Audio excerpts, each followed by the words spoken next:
Yeah, baby. Yeah, baby. We start with yeah, baby. 7 o'clock.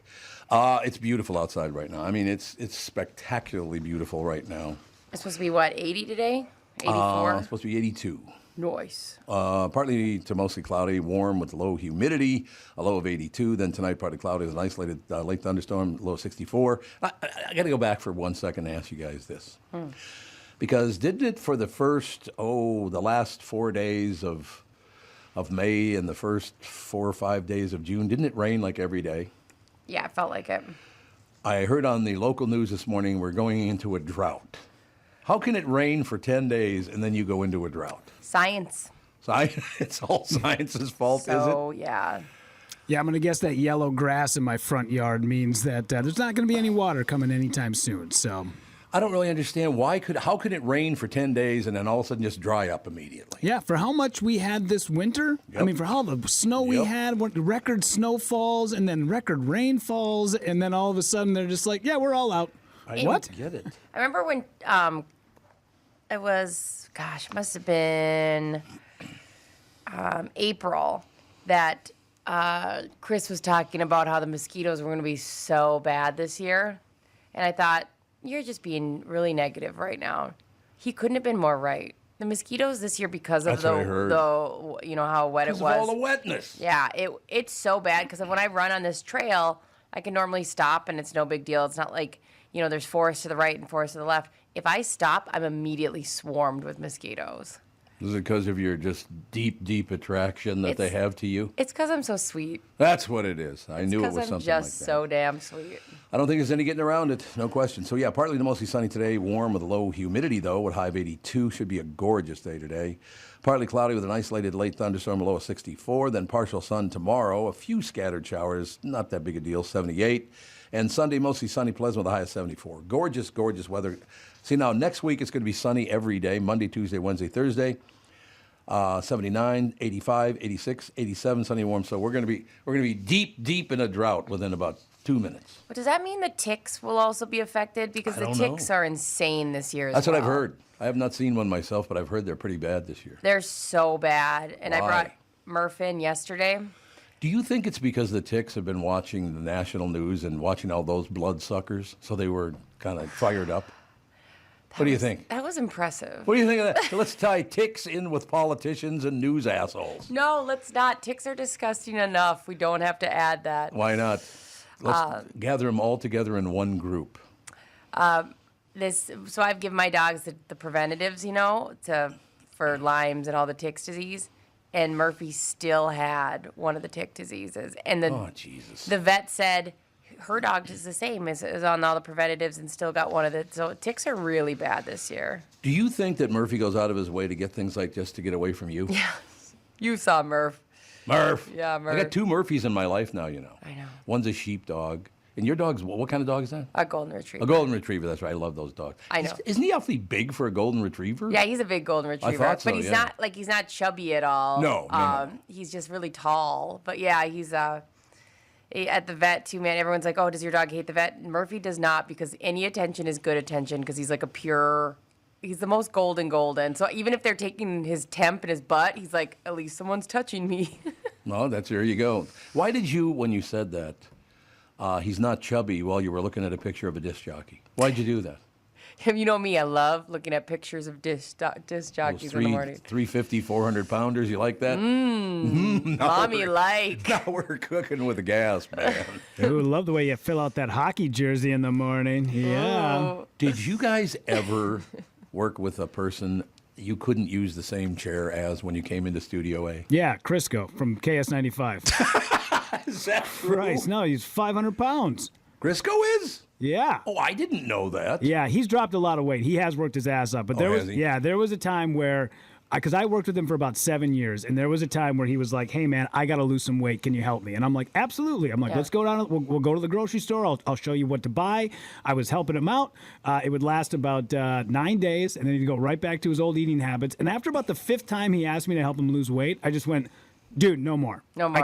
I can't keep helping you because I've tried and I waste my time and you go right back to your old habits. And then one day, just out of nowhere, like I hadn't seen him in like 9 months. And I ran into him, and I'm like, you're a brand new person. And he's like, dude, you were right all those years. It's diet and exercise. There's no magic pill. No. There's nothing like that. There is now. You have to eat right. Yeah. You're right. What is it? Ozempic. Yeah. Ozempic. I'm like, dude, it's all it is. But yes, there were times where he would get out of a chair, and I would sit down, and it felt like I was sitting on hot rocks. Oh, the really? chair would be so hot I suppose, because he's such a big guy. Yeah. I've never met him. I heard he's a pretty good guy. We were just talking about him this morning, Brittany and I. Oh, He is one of the sweetest and best guys That's you will what I've ever heard, meet. yeah. He raised a bunch of money for secondhand hounds when his black lab had passed. Yeah. And I volunteer a bunch at secondhand hounds, and so I was like, oh, he seems like such a nice guy, and Rudy just was like, he's great. The best. So here's the deal. I'm going to have to just settle it up front and all the rest of it. Nicest guy you'd ever want to meet, but I'm sorry, Crisco. I took over the title when I came. Nobody's nicer than I am. I just like to point 1,000% true. right down the middle. Always delightful. Yeah. The only time I'm not delightful is when somebody doesn't do their job. Then I go from delightful to I'm going to shoot you in the head. I love this idea, though. Your rage moment brought up something that might be useful. I don't know, though, because it has to be an amazing one. But you said, I need to get an assistant. I do. If you got a good assistant, it'd be amazing. But if you got a not amazing assistant, I could imagine it being terrible. I already have you. I'm not your assistant. You're a horrible assistant. I'd like to point it out. Yes, because I am not your assistant. I've decided that you are. No, please no. And therefore, please no. I choose death. You know, when I literally got settled in last night, I had worked 14 hours. Okay. And when you're my assistant now, I'm going to call you every hour and go, No. okay, I just met with so-and-so. I met with so-and-so. Met with so-and-so. No. Yep, it's how it's going to work from now No, I'm off the grid, bro. on. I'm off the grid. I take this watch off. I chuck my phone. One thing I would say in Crisco's defense of being, some of it is genetic, of course. Of course. Some of it is. Yeah. But also there are always, and I'm not pointing this out for him, I'm pointing it out for me, there are also deep-seated emotional problems. Absolutely. 1,000%. No because question. if you met Crisco when he worked at KDWB, he was a big dude. He rolled about maybe 250, 260 after his father passed away. Oh, yeah. That's when it happened. There you go. Just ate his feelings. Absolutely. Yep, it's not a surprise at all. No. And for me, it was the opposite. I gained weight when my dad came back home for an hour. There you go. See what I'm saying? No, because I at one time, I did the power lifter deal, but then when I stopped, it all basically doesn't turn. Everybody goes, his muscle turned to fat. No, it didn't. It's impressive. Yeah. That's a different, that a muscle can turn to fat. That's not easy to do. That is impressive. But yeah, I mean, that does not surprise me. That all started when he lost his dad. Doesn't surprise me at all. That body type thing is rough because the realization I had tiny little friends growing up, and all I wanted to be was tiny like them. But I've always been this tall. I've always had big shoulders. The realization that I will never be a size 0 when like Paris Hilton was everywhere and all these little skeletons. But that's what I saw constantly. Ish. And so I was like, that realization was so painful that like my smallest is maybe a 4 or a 6, but all I wanted to be was like my little friends with their little belly button Let me ask you a question. Why is it with human beings? I'm too big. I'm too small. I know. I'm too wide. I'm too this. Nobody's ever right. No, I know. You are who you are. Who gives a rat's ass? It's really weird. I've actually been less critical on my body ever since having the baby. And I've never had such a weird body, and I don't mean it in a negative, but like different in like different things. But I think my perspective has changed so much that I find myself, I'm not like I have to get to a certain size to wear this or that. As long as you're healthy, you don't. Energy, I want energy, and I want to feel like I can pick up my daughter and move and go do a bunch of stuff. Well, there you go. You got it covered. Yeah. But abs wouldn't be bad. Abs would be amazing. Do some ab work. Also, I'm going to do spray-on abs next year. Just you got those? fold it up. No, that's a good look, by the way. Those spray-on abs that look really nice. Just don't put the heat too much up in here. Just my abs melting away. Well, first of all, you look like a turtle, for Christ's sake. That whole ab thing looked like it's the bottom of a turtle. Yeah. What the hell is that now? So here's the deal, ladies and gentlemen. Here's what maybe we should understand. And I bring this up because now... and I don't have a side in this. I'll tell you again. Everybody always thinks I'm this, I'm that. Everybody thinks they know what I think about everything, right? Yeah. We're going through a situation now. There is a possibility we might have the most horrible group of people that want to be president in this country's history. I'm sure there have been horrible presidents in the past, don't get me wrong. But now we've had a federally indicted president. We're probably about to have 2 indicted presidents. You really think that's good for this country at this particular time, to indict a former or a current president? Do you think it looks good to other countries and all we do from either side is beat the piss out of the former or the current president? Is that a good idea? I don't know. I don't care. Oh, so you want the country to fall to shit. That's okay with you. No, I mean, yeah, obviously. So more you now. You want to sit around on the couch on your ass and watch TV. Is that what you're saying? I don't want to do that. That's what you do. That's what I do. That's what I'm saying. And Obviously. I can't have any decent people getting in my way. Obviously, yeah, the indictment is the thing that's preventing me from sitting on the couch. No, I'm just saying it doesn't look good to other countries as far as our strength is concerned. It's no wonder we've fallen way off the radar as far as a strong country to other people. Yeah. All we do is beat the piss out of each other very publicly. That is not good in the world view, right? Agreed. Do you see anybody in China beating on Xi Jinping? No, you don't. There's no doubt about that. My coverage of China is limited, though. I don't know. So you don't pay attention at all, do you? You told me that you you're don't pay not attention supposed to at pay all. attention. I didn't tell you that. You're in big trouble, mister. I'm in big trouble. I'm going to message Catherine right now. Okay, and what are you going to tell her? I'm going to say, Tom's grounded. Tommy's been watching the news again, Catherine. I literally, by mistake, I turned on the TV today and it was on the news channel, because I watch Channel 5 in the morning, right? But it was on, I think it was on CNN, I think. CNN or Fox, they're the same thing. It's just 180 degrees apart, but they're exactly the same thing, which is really weird to watch. I mean, you can go, the one thing I don't mind still doing, and I only do it for about a minute apiece, is I will go to like CNN, watch it for a minute, and then I will predict what they're going to say on Fox, or I'll watch Fox first, and then I predict what they're going to say on, because whatever you're doing, I'm going to do 180 degrees the opposite. Yeah. And it's all to get ratings. Ladies and gentlemen, it's all to make money. It's not about bringing you the news, trying to bring you up to date, educating you. It's about them making money. That's all it is. So blow them off. So you agree that my tactic is great? No, you just have no knowledge of anything is the problem. That's not true. Do the ABCs for me. See? Do you want me to start at the A, or should I skip around? Now, once you start, we always start like at the L. LJTP. Oh, she just went LGBTQ. Did you hear that? No, I just picked a bunch of letters. Play it back. That's because it is the month of June. It is Gay Pride Month. So yes, yeah. Hey, speaking of that, by the way, it makes me very, very sad. They're talking about moving all the gay festivities out of Loring Park because it's not big enough now. Well, Oh, I guess good for them. I mean, just for the it's Pride, bigger, yeah. Pride Fest, yeah. But Pride is so fun, you guys. Especially back when I used to drink. Pride is so fun. So what do you do in Pride? You go get wasted. You wear whatever you want because nobody cares. It's like Vegas. So I've lived Pride my whole life and didn't even know it. Absolutely. Dress Oh, like shit and drink like a fish.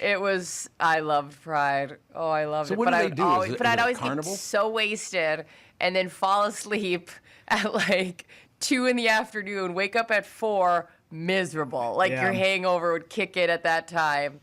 So what do you do at Pride? Is it like a festival kind of deal? Yes. There are rides and all that stuff? No. There's a big parade, and then parade. Yeah, I knew the parade. and the parade is pretty fun. I went to a gym called the Firm, and they had a parade where we practiced. Oh, I remember that. Yeah. Yeah, we practiced a dance in one of the workout classes, and so we got to do a dance for our whole for our float, which was super fun. Right. It's just fun. It's just and especially for people, I think, people who just came out or young gays who are trying to kind of figure out their place in this world. It's just a very much so. This is a time where there's going to be no judgment at all. I'll tell you, I was very confused at 11 years old, as I've told you before, because I did not know. You get these feelings in your head. And therefore, see, I've never had a problem with you are who you are, because I learned about my attraction to women because it all of a sudden just popped into my head one day. Yeah. Right? I remember sitting on a brick wall on Russell Avenue North, and all of a sudden it was like, I started trying to picture what a vagina looked like because I had heard of them. Yeah. And this is a true story. I'm not kidding you. I pictured a penis with a very large opening at the end of it. Oh, no, I'm so sorry for you. I'm just, because it would be kind of like putting a gun in a holster. Yeah, it'd be like a tunnel. Yeah, it'd be like putting your wiener in a tunnel. That's exactly right. So I think my design of humans was better than God's. What do you think? Well, they have that. You can buy that. Oh, you can buy that? A flashlight. Oh, that's right, a flashlight. I forgot. You ever see? I've never seen one of those. You ever seen one? Unfortunately, I have. They're fine. They're all right. They're dishwasher safe. Yeah. When you don't have a dishwasher in Kuwait or Iraq, that means... Yeah. When Kinley was like maybe 4 years old, we brought her down to Pride. Me and the family, we all went down. Kinley was in a stroller, and there was a guy who walked by. He was this super cut black guy, like maybe about 6 feet tall, super good looking, in great shape, leather bikini briefs on, with a cape and roller skates. Oh, of course he did. It's all he had on. And as he walked by, he's definitely a guy who was getting a lot of attention. And my daughter looked up and pointed and went, "Batman." Well, it is Batman. Yep. Absolutely right. That's correct, Kinley. Right. Yep. Kinley, you're absolutely right. That was Batman. Can't wait to see that sequel. No doubt about it, ladies and That's gentlemen. so cute. So we'll figure the world out sooner or later, don't you think? Yeah. But I am really glad Catherine got me away from watching the national news, because the 1 or 2 minutes that I do watch in the morning, it's all hatred, all of it. I hate your side, you hate my side. Let's make money off of hating one another. Yeah. That's all it is. It is. You're disgusting human beings, is all I have to say. You sit there in front of a camera and lie to the people to make money. See, I tell the truth, and that's why I get fired all the time. Yeah. That's very true. I've been fired for telling the truth many times. But you did have a job for a long time, so we're proud of you. Yeah, my back still hurts from carrying that shit all. But I was on your back too, going, work harder. What do you mean you were on my back? What the hell? What the hell's that? I'm not going to be your assistant, so you need to figure that out. Oh, yes, you are. No, I am not. Well, I am literally not. You're not going to come in here and read your stuff and sit there on your ass and do nothing all day. I look at cats all the time here. Not happening anymore. I need to. That's in my contract that I get to look at cats. Oh, I'm sure it is. I don't even know if I have a contract, but I don't either. Like a post-it note I signed at some point. I do have a contract. That's right, because I'm a partner in this. I'm not. We get it. You're more important than and us. that's not what I'm saying. Is I didn't realize I had a contract till just now. I've been keeping a diary lately, and I'm going to write that you're more important than us. A diary. Yeah. I was boring again. Dear diary. I'm not even consistent. The last time I wrote it was Tuesday. You know the first thing I would write in your diary if I wrote in your diary? What would be the first thing you'd write? I'd say, ladies and gentlemen, I just discovered something today. It is June 9th, 2023. I just discovered that I talk so loud I don't even need a microphone. You're welcome. Why don't you put that in there? Writing, Dear Diary, Tom's a dick. Well, that's already in there about 5,000 times. Yeah, copy paste. Look at that. It's there about 10 over times and already. over and over. What an asshole. It all works out in the end. That's all I have to say. Oh, how are we doing on the 15,000? Do you know? Have you? Oh yeah, I haven't checked today. Okay. Oh, why don't you do that? Because we got to go to break in a second. But I just want to make sure that everybody. I have had people come up to me on the street and go, "Hey, I donated some money, man. I wanted you to know you guys inspired me, and I donated money, which was very nice. Don't you think? It's amazing. It is wonderful. Okay, we are at 11,775. We are so close to the goal. 11,775. Yep, and their goal is 15,000. So it's about $3,000. Yeah, I think. Correct. They're going to hit their goal for sure. Well, we could help them. Okay, but first we got to act. You can't give it away. You have to go are we going to hit the goal? It's very exciting. Oh, so you don't want to just take care of people, you'd rather try to hit goals. I already donated. So I did too. You did? Yeah. But I didn't. But did you use my card? Yeah. I knew that's what happened. I knew it popped up on there. So you also got a bunch of shoes that you bought as well on my computer. That fit me for weird reasons. Are you being a smart ass now? Yeah. Because I just got. Oh yeah, I know. I actually do. Wait, You've seen my shoes? Okay, by law, I just do want to note, I do not have your credit card saved, and I've never used it for anything except things that you've asked me to buy. I am not kidding. And I did not know this until recently when Catherine may have pointed it out to me. When you count tennis shoes and regular shoes and boots and all that stuff, I literally have over 50 pairs of shoes. Yeah, I could see that. And some of them I've never worn. Yeah, what is that? I don't know. People give you stuff, and then you forget they're in there, and you never wear. I guess they're wearing those. Dude, running shoes are expensive. Oh, yeah, they definitely are. They definitely are. So 11,750, you said? Yeah, we're going to get there. Yeah. We guarantee on the show that we'll get there, as a matter of fact. All right, we'll take a break. Be right back in a couple minutes. Some great stuff coming up later on this morning. Well, just when you thought it couldn't get any better, Mike Lindell and MyPillow are launching the MyPillow 2.0. When Mike invented MyPillow, it had everything you could ever want in a pillow. Now, nearly 20 years later, he discovered a new technology that makes MyPillow even better. The MyPillow 2.0 has the patented adjustable fill of the original MyPillow, and now with a brand new fabric that is made with a temperature-regulating thread. The MyPillow 2.0 is the softest, the smoothest, and the coolest pillow you will ever own. I use them. Been using them for years. You know that. Say goodbye to tossing and turning and flipping your pillow over in the middle of the night. And more great news on the MyPillow 2.0 buy one, get one free offer with promo code TOM.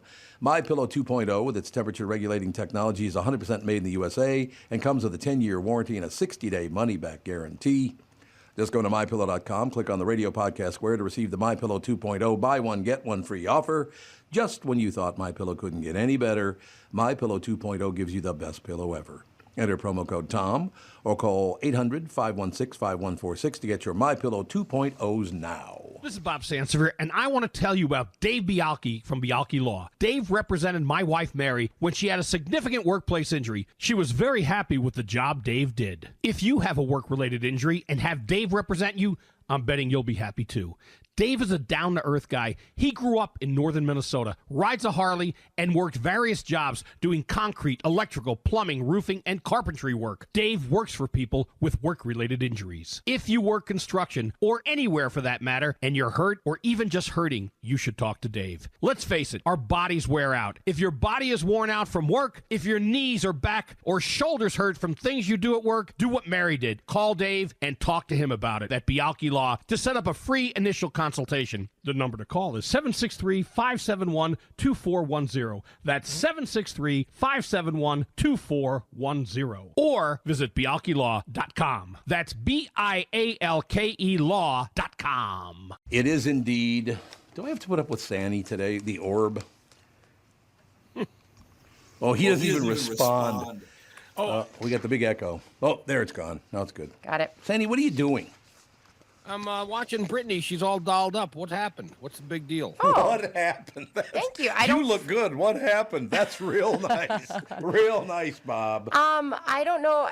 I appreciate. I'm gonna say thank you, even though it was the weirdest.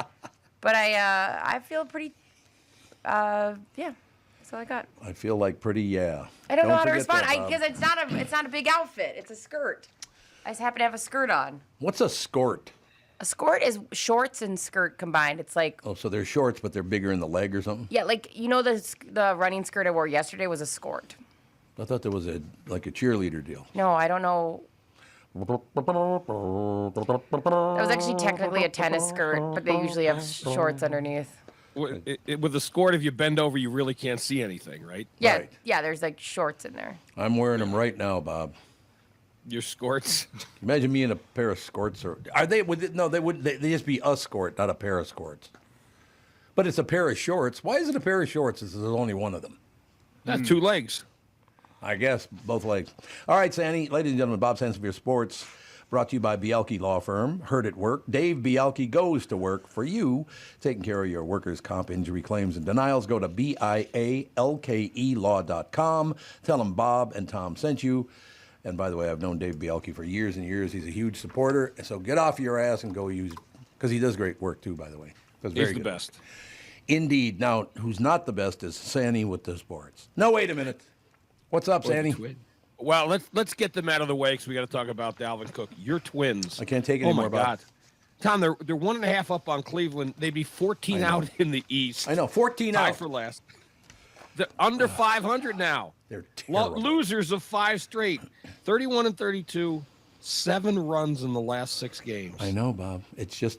Can you be more pathetic? I think your cousin Rocco's got to go. Does he even know what the hell he's doing?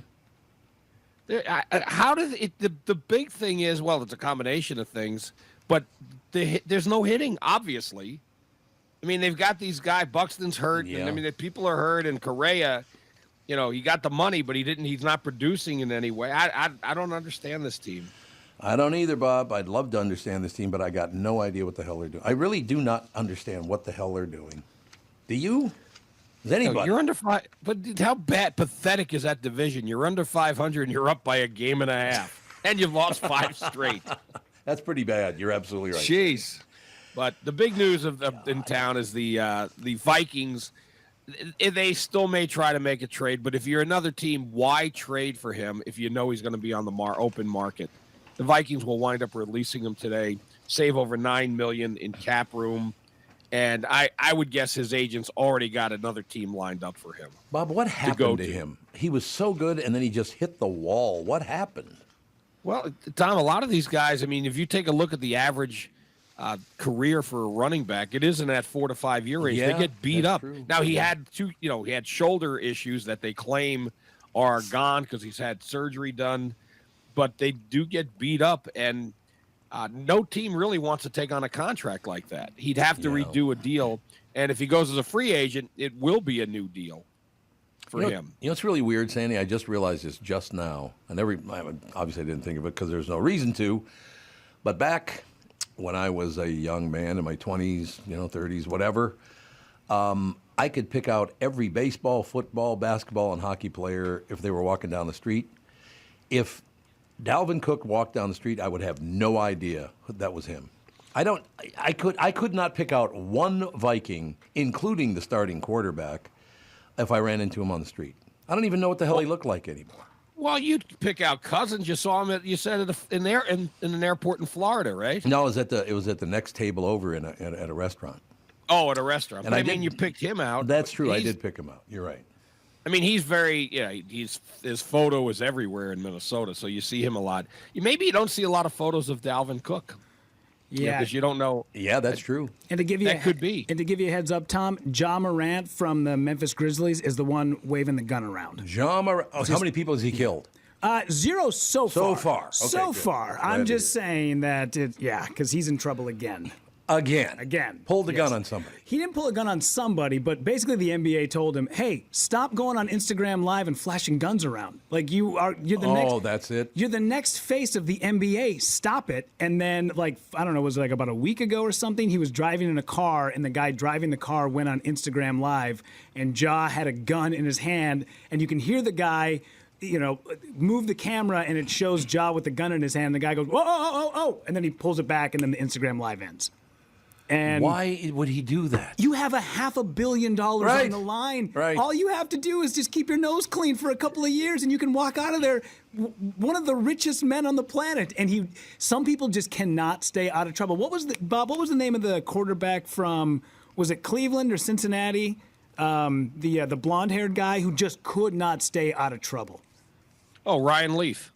Yeah, Ryan Leaf, another one. Oh, God, yeah, he was. Just all you got to do is stop going through people's medicine cabinets at open houses and stealing their pills. That's all you have to do, and he just could not do it. Well, Mike Lynn, Tom, you remember him, used to be the GM of the Vikings. Certainly. He nailed it back in the 80s. It's a bad intoxicant for these players. When you combine money, fame, and youth, sure. It's tough for a lot of these guys to handle it. Because they all think they're invincible. I have a question. They all think that, and they're told they're invincible since they're at a young age. Mm-hmm. But I have a question for you. Isn't the overriding, way over the top evidence, these people are dumber than a son of a bitch. Everyone, they're morons. I'm sorry, but it's true. That guy's an idiot. Sure. You cannot get past stupidity if you constantly are doing the things you're not supposed to do, and you may have to walk away from $500 million. How dumb are you? Yeah, ego gets in the way every single time. It's very true. Yeah. But I guess you can go into any business, but any locker room, you're going to find some guys that it's amazing how they put one foot in front of the other. One of the best instances of dumb. This goes back years, but when I covered the Giants, when I worked for the AP back in Jersey, they told the story of a running back. And they're watching him in practice, and one of the guys goes, that guy could be all pro if we were allowed to put arrows on the asses of all the linemen so he knew where to go. That's a great line. And it's true, by the way. Yeah. And then, this is the same guy. He couldn't figure out because they had to they took a bus from, New York is not far from Philadelphia. Took a bus ride to Philadelphia. He did not understand when they went to see the Falcon or play the Falcons, why they flew. He goes, why are we flying? We're just going to Atlanta City. Atlanta City, yes. He knew that Atlantic City was not that far from Philly. He knew that much, but he couldn't figure out why they're flying to Atlanta City. Atlanta City. Oh, my God. That's how stupid. Yeah. I would tell you, don't you think about 90% of people in the world are that dumb? Yes. I do. I really do. About 90% are dumber than hell, and that's why the world is in the position it's in. Because they're very easy to talk into things like one candidate's better than the other, things like that, when they're the same piece of turd that they've always been. Well, but whatever. Whatever is right. I am looking forward to this presidential cycle, though, because it's going to be interesting. God, Bob. So what, I don't want to get deeply into these federal charges. I don't know anything about this. And first time a president has ever been indicted federally, and now they're going to try to indict the current president. It's like, oh, my God. Nice job running the country from both sides. Let me just point that out. All you two do is go at each other, and you let the country fall to crap. Thank you. I don't know that either one. I mean, I think it'd be best for the country if neither one runs against the other. I agree. I agree. And I'm becoming a big fan of RFK Jr. You know what? I would not disagree with that, Bob. I kind of like him. I really do. He's not. He's never held office, which is not a bad thing. Right. And some people say, he has something wrong with his voice. Have you heard him? Yeah, absolutely he does. So it what? almost sounds like it sounds like he's nervous, but he's not. It's a Bob. It's a malady that he has. Bob, you can't bring that up in front of Brittany because she's got that horrible thing with her voice. It's just my voice. It's just my voice. It's just unfortunate. Uncle Tommy. It's just, why would I try to go into broadcasting? It's the worst. My husband just flinches when I talk. Yeah, you should hear Brittany's real voice, by the way, folks. This is how she actually talks. Hey, honey. That's actually accurate to how I talk on this show as well. Oh, is it? Hey, tell him I don't have anything put together. What should I do? Hey, tell him, wake me up in hour 3. I'll give you a heads up when the show's done. Put my body. That's how Go-Go came around. Awesome. Stop talking. Let's make a baby. Ooh, wait a minute. I heard something in the background. What was that? Sorry. Yeah, here you go. I'm so excited to go out to the strip club. It's going to be awesome. I love it. When did you cut that? That's not me. I know it sounds like me, but Rudy has been using AI. Bob, it's bad. I got to get a little cover for my camera because I got conspiracies left and right as well. Bob's got one. I know. See? So you're good to go. Bob, you could be Orb too. We gotta I'm have talking for you now. We gotta have a little on-show conference here. Oh, we do? Okay. Yeah. Right. So I've been talking to all the bosses, and me and Rudy feel bosses. Mm-hmm. We feel like you really dropped the ball on Monday with the orb predictions. We're gonna ask you to step up on Monday. I'll reach out. Okay. Well, was one of them that you'd be really annoying on Friday? I think it was. Is that a prediction? Mm-hmm. Yeah. One of them was I was going to touch my face. She's purposely not putting her head in her hand like she does every other moment on the show. She's going to fall asleep? You mean that deal? No. Yeah. When you do this deal? So I sit here respectfully listening to you guys talk about sports. But I'm telling you, we need you to step on Monday. I'm going to give you a call this weekend. We're going to talk about your predictions. They were terrible. You obviously didn't do the homework, and we could tell. And we have strong feelings about it. I love it. My God, she gets cocky when she's gussied up. Are you gussied up? Well, she got that nice sweater on. Wait, is that a sweater? Can you tell me that you are receiving this message? Am I receiving what message? Is that I'm conveying is that I need you to step up for the predictions on Monday. I'm sorry, when you talk, I have to block it out because it hurts. Okay. All right. You know what? What a crew. Game on, Bob. What a crew. Game That's on. all I got to say. It's magnificent, isn't it? Yes. And she's all whipped up.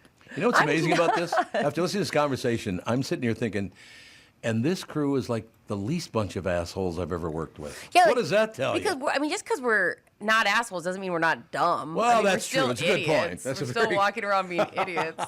That's a very good point, actually. Yeah. All right, Sandy, what else you got, Palomino? Well, just one thing about Danielle Hunter. I mean, his could go. They have not re-signed him. He wants a new deal. He'll hold out. He wants, just there's rumblings he wants to get traded too. He's one they need to hold on to. They got to find out a way to pay him. Justin Jefferson will make the huge dough. likely get a deal that'll make him the highest paid non-quarterback in the league. Yeah. And they got TJ Hawkinson. They got to pay him too, which is at the root of why Dalvin Cook is going to be released.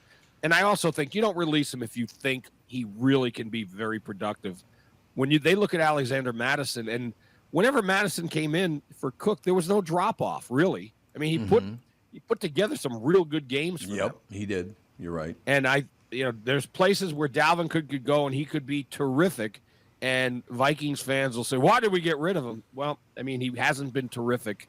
He's been good, but he has not been that elite back, and I've not understood why he hasn't been a bigger part of the passing game, because everything I've heard is he can catch the ball, but if he could, he would be catching a lot more passes with the Vikings. So right. We'll see what it winds up.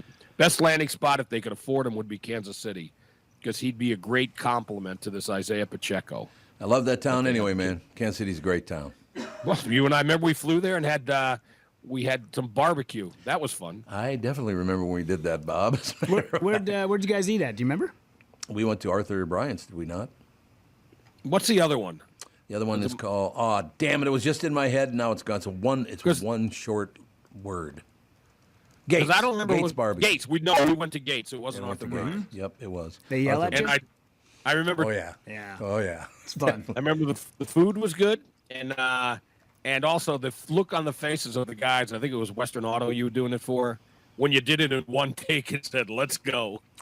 That's Because all we need. they just, you could tell they want to say, no, we need to change it. But it was a great read, and we were sitting down eating in no time. And then that's when I realized as we flew, I looked down, I said, Tom, we're infested with forestation. When people were talking about, save the forests. Oh, There's God, plenty yes. of forests out there. Got a lot of forest, man. There's no question about it.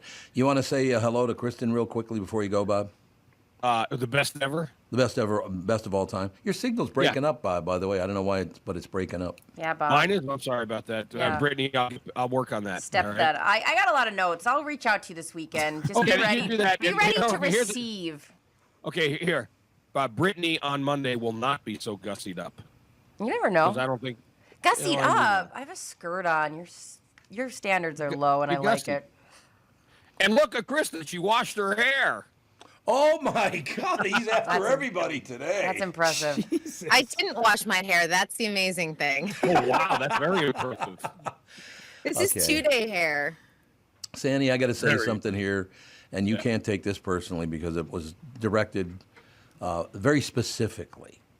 Yeah. I had a little meeting. Well, matter of fact, I had a 14-hour day yesterday. I was busting my ass 14 hours. And at one of the meetings, I got to hear for about 5 minutes, maybe longer than 5 minutes, about how phenomenal Kristyn Burtt is.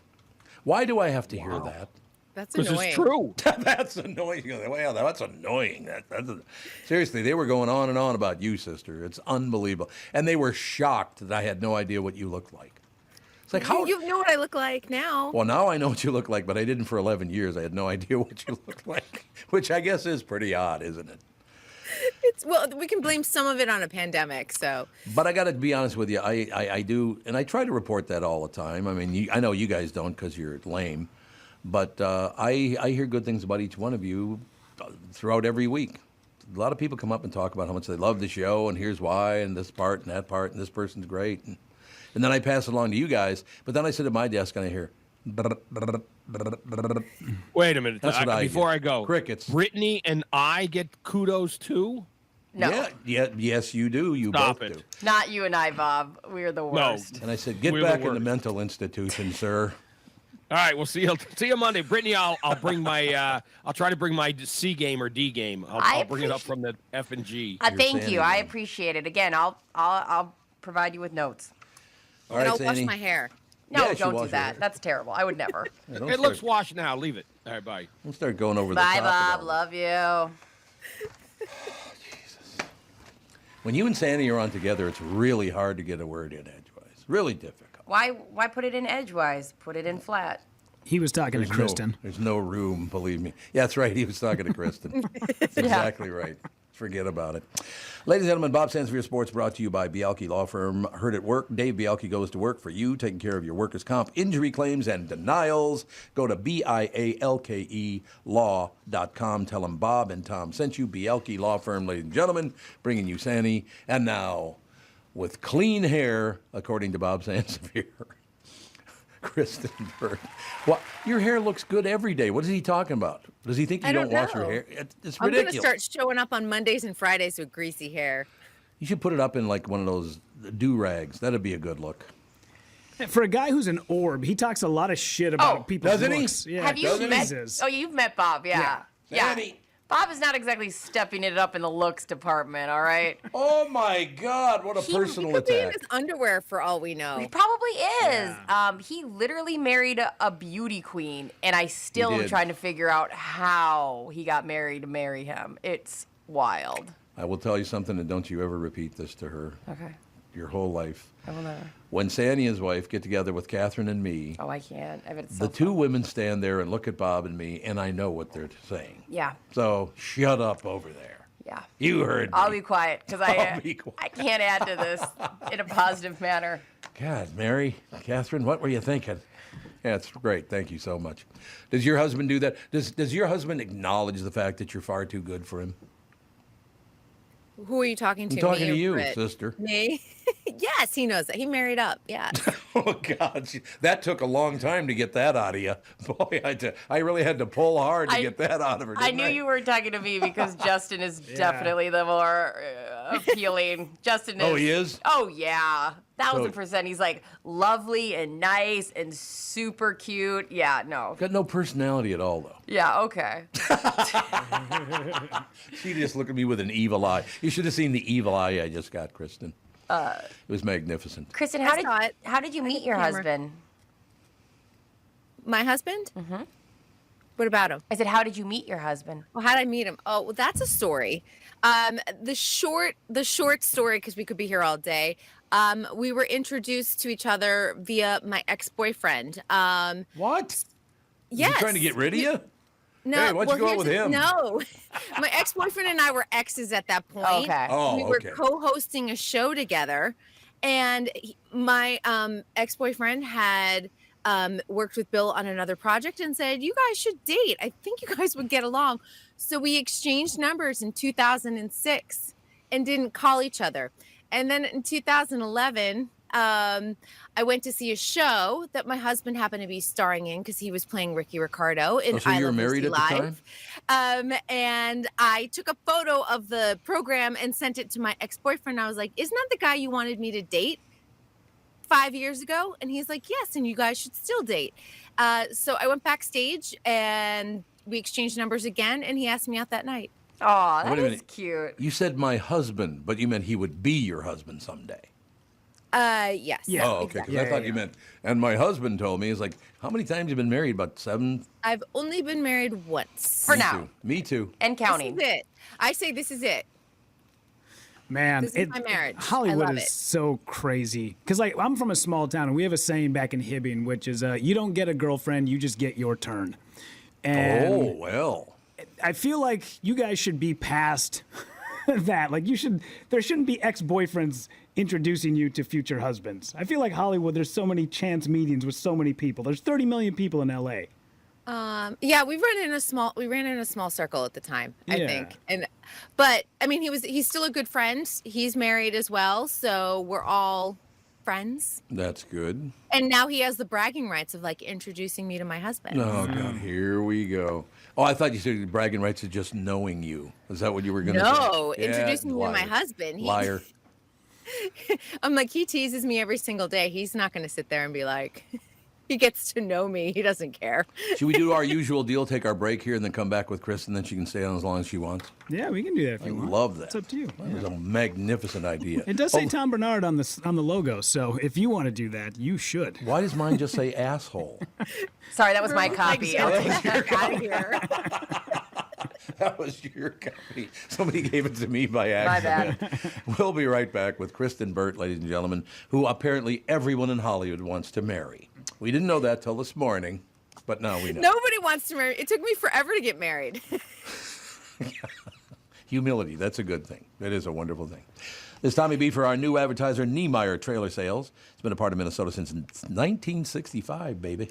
The Beatles and Nevaeh, 64 and 65. What do you think of that? Yeah, baby. The name says it all. They are family. If you want to take your passion on the road and make memories camping wherever you want, and who doesn't want to do that? No motors, but pulled trailer RVs. Go to Nevaeh Trailer Sales. Father Jim Sr. started the business, and now brother and sister team. Tim and Lisa handle Albertville, and Jim Jr. at the helm in Elko New Market.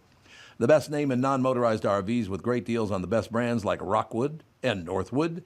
Nevaeh Trailer Sales truly outservices their competition with personable employees, often sons and daughters of this third-generation family-owned business, who simply do what they say they will do every time because their names are on the building. That's why. And with a huge selection of RV services, Service Pros, as a matter of fact, you will leave satisfied no matter what you're looking for. Take care of every memory maker. I mean customers that comes in, memory maker, customer, you know what I'm saying. In their Albertville or Elko New Market location, head to NIEMEYERS.com and put your passion on the road. Nevaeh Trailer Sales. Hello, I'm Brad Huckle, President at North American Banking Company. And I'm Mike Bilski, CEO at North American Banking Company. As a community bank based right here in the Twin Cities, we believe in taking the time to get to know our customers and their businesses. And part of that is hiring and cultivating a team of experienced lenders. When your business banks with us, you're not training in a new, inexperienced banker. In fact, our bankers have worked with many of the same customers for years, earning their trust. We get to know you and your business, and you get to know and rely upon us. When your business is looking to capitalize on an opportunity or solve a problem, we'll be here to help you. Tom here. I know Brad and Mike, and I trust that with my banking, they've personally delivered on everything they've just said. So why not bank with my banker, North American Banking Company, a better banking experience, member FDIC, an equal housing lender. There you have it, ladies and gentlemen. Okay, Kristyn, I need your help with something. You have to be the head judge in this call. Okay. Okay? So we've been together doing the show now, I believe we're a couple of weeks short of 3 months. Is that correct? Since we started in February. February 23rd, I think. Is that what it was? Yeah. So you got March, April, May. Yeah. You got 3 months, coming up on 4 months. Yeah. Okay? I just went and got a soda out of the refrigerator. Yeah. And 3 times now I've gone to the store and I picked up a bunch of stuff and filled up the refrigerator. So now I've decided, because it's empty yet again, that I'll pay for it, but I ain't going to go pick it up anymore. If you're going to drink it all of you, I'll buy it, you go get it. That's fair. That's and that fair. goes to the family, too. Yeah. Right? Why don't you have it delivered? Water? Yeah.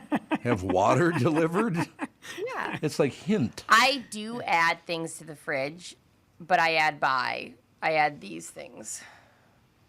Yeah, I those don't are drink. good. I don't drink yours. I only drank it when you were out of town. Yeah, you stole all of mine That when was I was out of town. No, it was, 1.5 times because my friend took one, not so I'm true. only taking half credit it for was that. like a case and a half is what it was. But as much as I would love to drink Diet Pepsi in the morning, I do not. You can't do it? No, I would love have to. I need caffeine, man. I have one in my fridge as an emergency currently right now, It's an emergency. but I can't sustain that lifestyle, sir. Okay, so we got to set up a system, because I'll pay for it, but I'm not going to get it anymore. Doesn't Melissa do all that? Or no, did I make that up? No, not that I know of. I usually Costco see. can just deliver to your studio. I don't understand. Andy's the candy. What are these? Yeah, I see Nature Andy walking in Valley here thing? all the time with giant bags of, either Costco or Sam's Yeah. Club or something. Yeah, so he's on top of that. Well, But, we once need a some month, help from we're the Costco crew. too. order and You they know. deliver to your studio, and no one has to do any work. Okay. I love that. Okay, so Brittany should set that up because she has to do something on the show, don't you think? Oh my God. She should contribute, don't you Kristyn, think? He's trying to get me to have more jobs. You know what he I said am. today? know Get off that your she's ass. She's the one that contacts me all the time on Instagram. Constantly on socials, writing people. I'm constantly emailing people. But I have to say this. You're sitting on the toilet when you do that. Who cares? So, doesn't matter where I do Wait a it. minute, I have to bear down for a second. I'll be right back to you. I don't stop when I'm bearing down. I'm 24/7, baby. 24/7, taking care of business. Now I lost my train of thought. No, really? Oh, do you know what he tried to make me do today, Kristyn? He goes, I need an assistant. You need to be my assistant. Then I found out she didn't qualify, so it was a mistake on my part. Yeah, I'm not nearly. I'm a DJ. Well. I'm just saying I have no skill sets. Good morning, man. I just feel like if you Start want me talking to like this. What's the temperature today, Tom? Remember disc jockeys used to talk this, or you're too young to remember that? I mean, I experienced it, and there were men that still held on to that voice. You know, the number one place in America that did that? KHJ, Los Angeles. That's where it all started. Did you know that? I didn't know that. New York, it started at KHJ, and then it kind of went to New York within about 1 week, and that disc jockey voice thing back in the 50s or 60s or whenever the hell that was. I think 50s is when they started with the disc jockey voice, didn't they? It's going to be a beautiful day today, man. Do you talk like that at home? Who are you, Yogi Bear? I wouldn't want to keep that up because your vocal cords are going to get fried. You guys might be too young to remember all those disc jockey voices like that. Well, people still held on to them a little when I started. Did they really? Yeah, and I think it's a hard habit to break. But yeah. Well, it's a style because even in entertainment reporting, like on camera, if you watch Entertainment Tonight, they have their own style where they like kind of yell at the camera. And then today, George Clooney did it, and everybody copied it for a while. It's kind of gone by the wayside, but Entertainment Tonight still does it, and you hear it. And I'm like, they must be, when they're doing their VO in the booth, their voiceover, it must be just so annoying to be yelling into a microphone like that. Well, anytime a radio person asks, like, how do I get into voiceover? I'm like, number one rule, don't tell agents you're in radio. You got that right. Oh, yeah. Number one, it'll always be a strike against you. They do not want radio people at all, ever. Why is that? Do you know? Hey, they think they get a little too yelly sometimes, and they have bad habits on microphones, and they just feel like they're cheesy, you know? Interesting. Yeah. So why do they still do it? That's what I'd like to know. I don't know. Almost everybody I've ever worked with is way too loud a talker on the microphone. Almost everybody. They all talk like this. They get right up on top of the microphone like that, which distorts the piss out of their voice. Why do people do that? What do you look at? I get so excitable. Do you? Oh, is that what it is? That's it. I don't mean to. Mm-hmm. All of a sudden, it's something that I like about my personality, and it's something that I hate about my personality. Everything goes out the window when I'm laughing with you guys or getting excitable. All of a sudden, I get messages that are like, Brittany, you need to take a foot back from the microphone and calm down. Honest to God, this is So, Brittany, how was your day today? Well, so far. I can't help it. I get so excited. I lean in. Just sit back where you were. I know. I'm now working on it. you can talk as loud as you want. I'm working on it. I'm just giving you a suggestion. You brought it up. Right there. Get my length. I know. Okay, let me just, because you did that. Nice shirt. Thanks, bro. I just thought I'd go after her a little bit. No, I know what I'm supposed to do. I get so excitable, which I love. That's good, though. I That's love a good that about thing. me. I also hate that. But when we listen back to clips or we watch video of me, I'm like in the mic, screaming, arms up, because I just have so much fun. I forget completely. Well, stop having fun, damn trust it. me. You're allowing that space. Get away from the fun. That's all I'm telling you. That's not going to be hard. If Back we keep off, sister. Why don't I be your assistant, and then we'll make sure that I'll never be excitable again. Yeah, that's exactly right. Get off your ass. What do you think of that? That's my first directive. I don't know how. You don't know how to get Can't off wait your for the HR filings. Thank you. You know what's great about that whole deal is the first job I ever had at KDAN 1370 radio and saying, why don't you pay your light bill for Christ's sake? I'm just looking up at you. What happened? It went out. Yeah. What is that? It's a light for your. Oh, there you go. Holy God, that thing got very it's dead. bright. It needs to be charged. It was a long week. Well, wait a minute. Why is it so flashy? Because it needs to be charged. Yeah. Oh, it flashes This when it is- needs to be charged? Kristyn, after dark. Kristyn, I know after this is kind of like mood. I like it. I'm not No, your mad. hair looks Yeah. filthy. You look Thank you very much. moody for a Friday. Yeah. It's actually an SOS distress signal. Probably. She's I don't like, want to be "Help in the me, show anymore. Help me. Get me off the show right now. That's flashing up a big storm. So it flashes like that when it needs to be charged.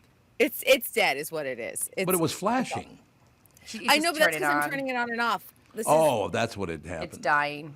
Yeah, it's dying. So why is it so bright if it's dying? It's like She's flashing it right into the camera. Yeah. If you turn that thing around, it would be. You're a disaster. I won't kill you guys. Yeah. I kind of like smoky-eyed Kristyn, though. This is do actually Yeah. It's a good look. Kristyn, I like this. Tell us things like they're a secret, though. Yeah. Ooh. I'm gonna whisper into the microphone. What's up, Red Shoe Diaries? Here we go. All right. Maybe like Delilah. I love it. Oh, God, I remember. Wasn't she on CCO FM or something? Oh, man. Yes. Delilah, I think. Yes, Delilah. I remember her. Oh, those phone, like the emails she would read all the time. That was the most depressing radio ever. Dear Delilah, I've been living in my car with my 17 children. Right, I have no job. All 6 of my husbands have left.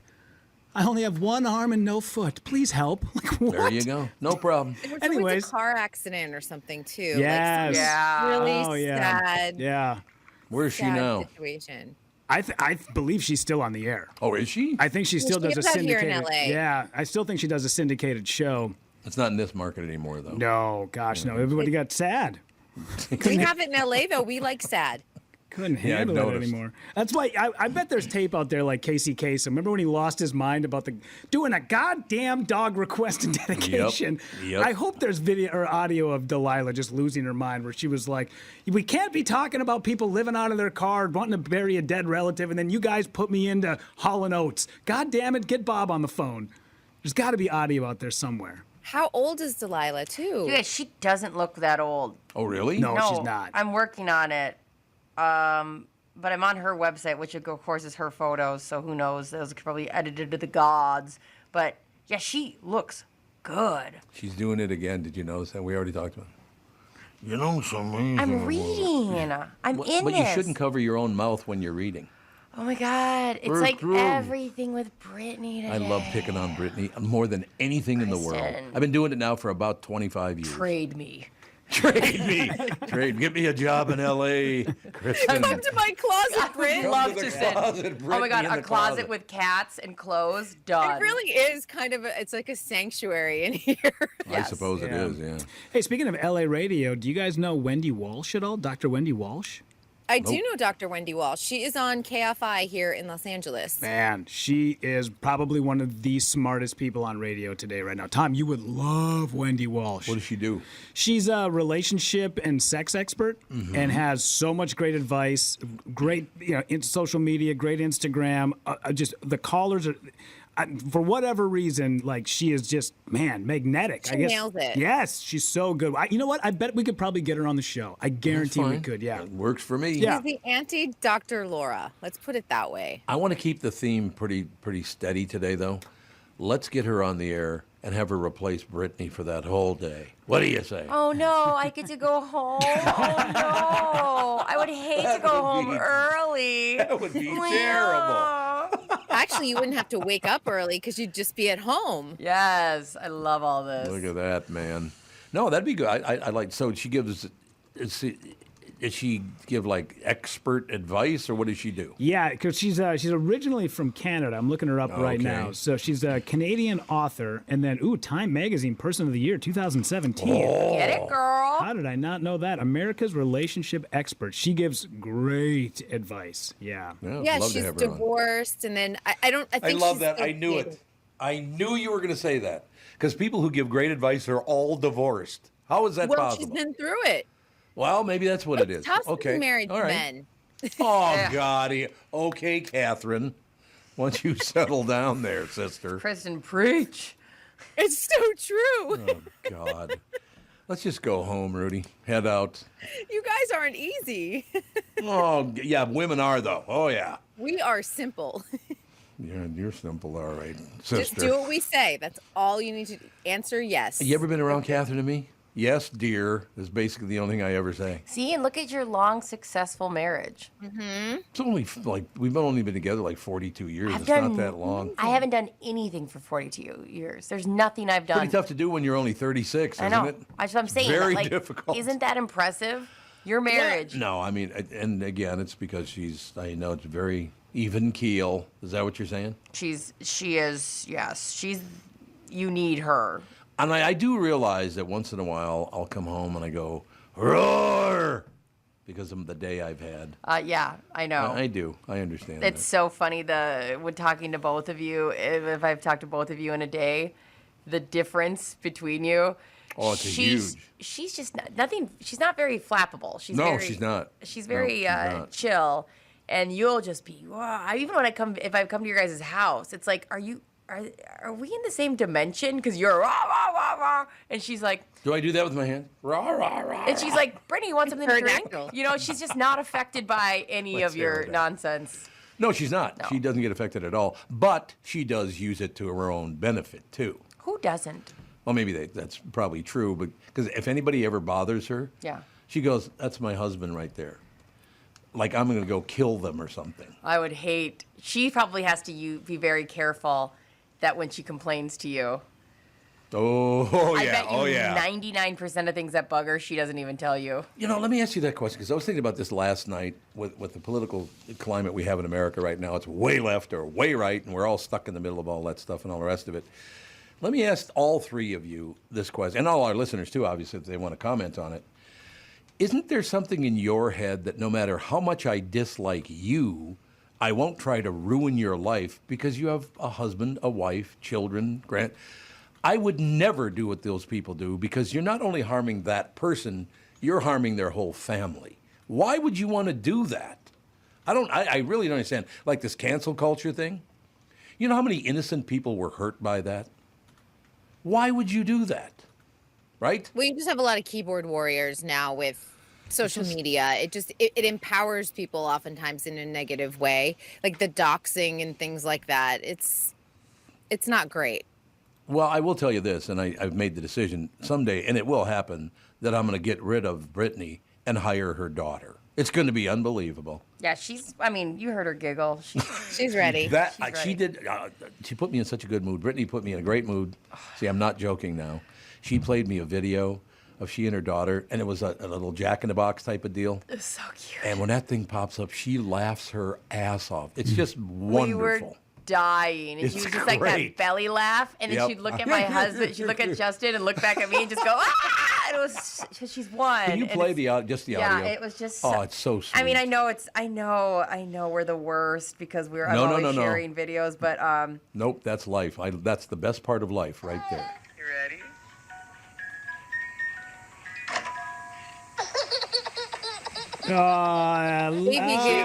Baby voice. She just kept cracking up, and anytime I'd put it in your face, it was just like a. And she would look at Justin like, "Do you see this? This is hilarious." How old is she? When they lose that baby voice, that always makes me sad. Yeah. I know. Yeah, she's just a little over a year. See, look at that. I mean. Yeah. How you can sit in life and go, oh, everything sucks and everything's horrible. Listen to a little baby laugh and shut the hell up. Oh, my God. I've watched it. I don't even know how many times today. I watched it 400 times last night. And Justin was like, you need to go to bed. We're both trying to sleep. Oh, that laugh. And it's the first time she's really gotten that belly laugh where she can't stop. Yep. And then she kept looking around at all of us like, did you see this shit? This bunny just came out of here. Like, she just kept laughing about it. It's not a scary clown anymore. No. It's like a little yeah. I mean, maybe we'll have to next level it. She is one of those kiddos that like a little bit of fear she likes. A little bit of jump scare, and then it'll get her going. A little bit on the edge. So you run just one more time playing that just one. Because I love that. I'm telling you, I just went through it with Ethan, my grandson, who's now a year and a half. And same age. What?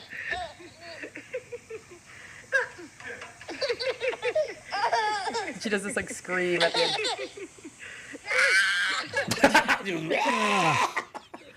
So See, good. that is life right there. Oh, it's so good. It's not the left. It's not the right. It's not politics. It's not money. It's a little baby laughing, for Christ's sake.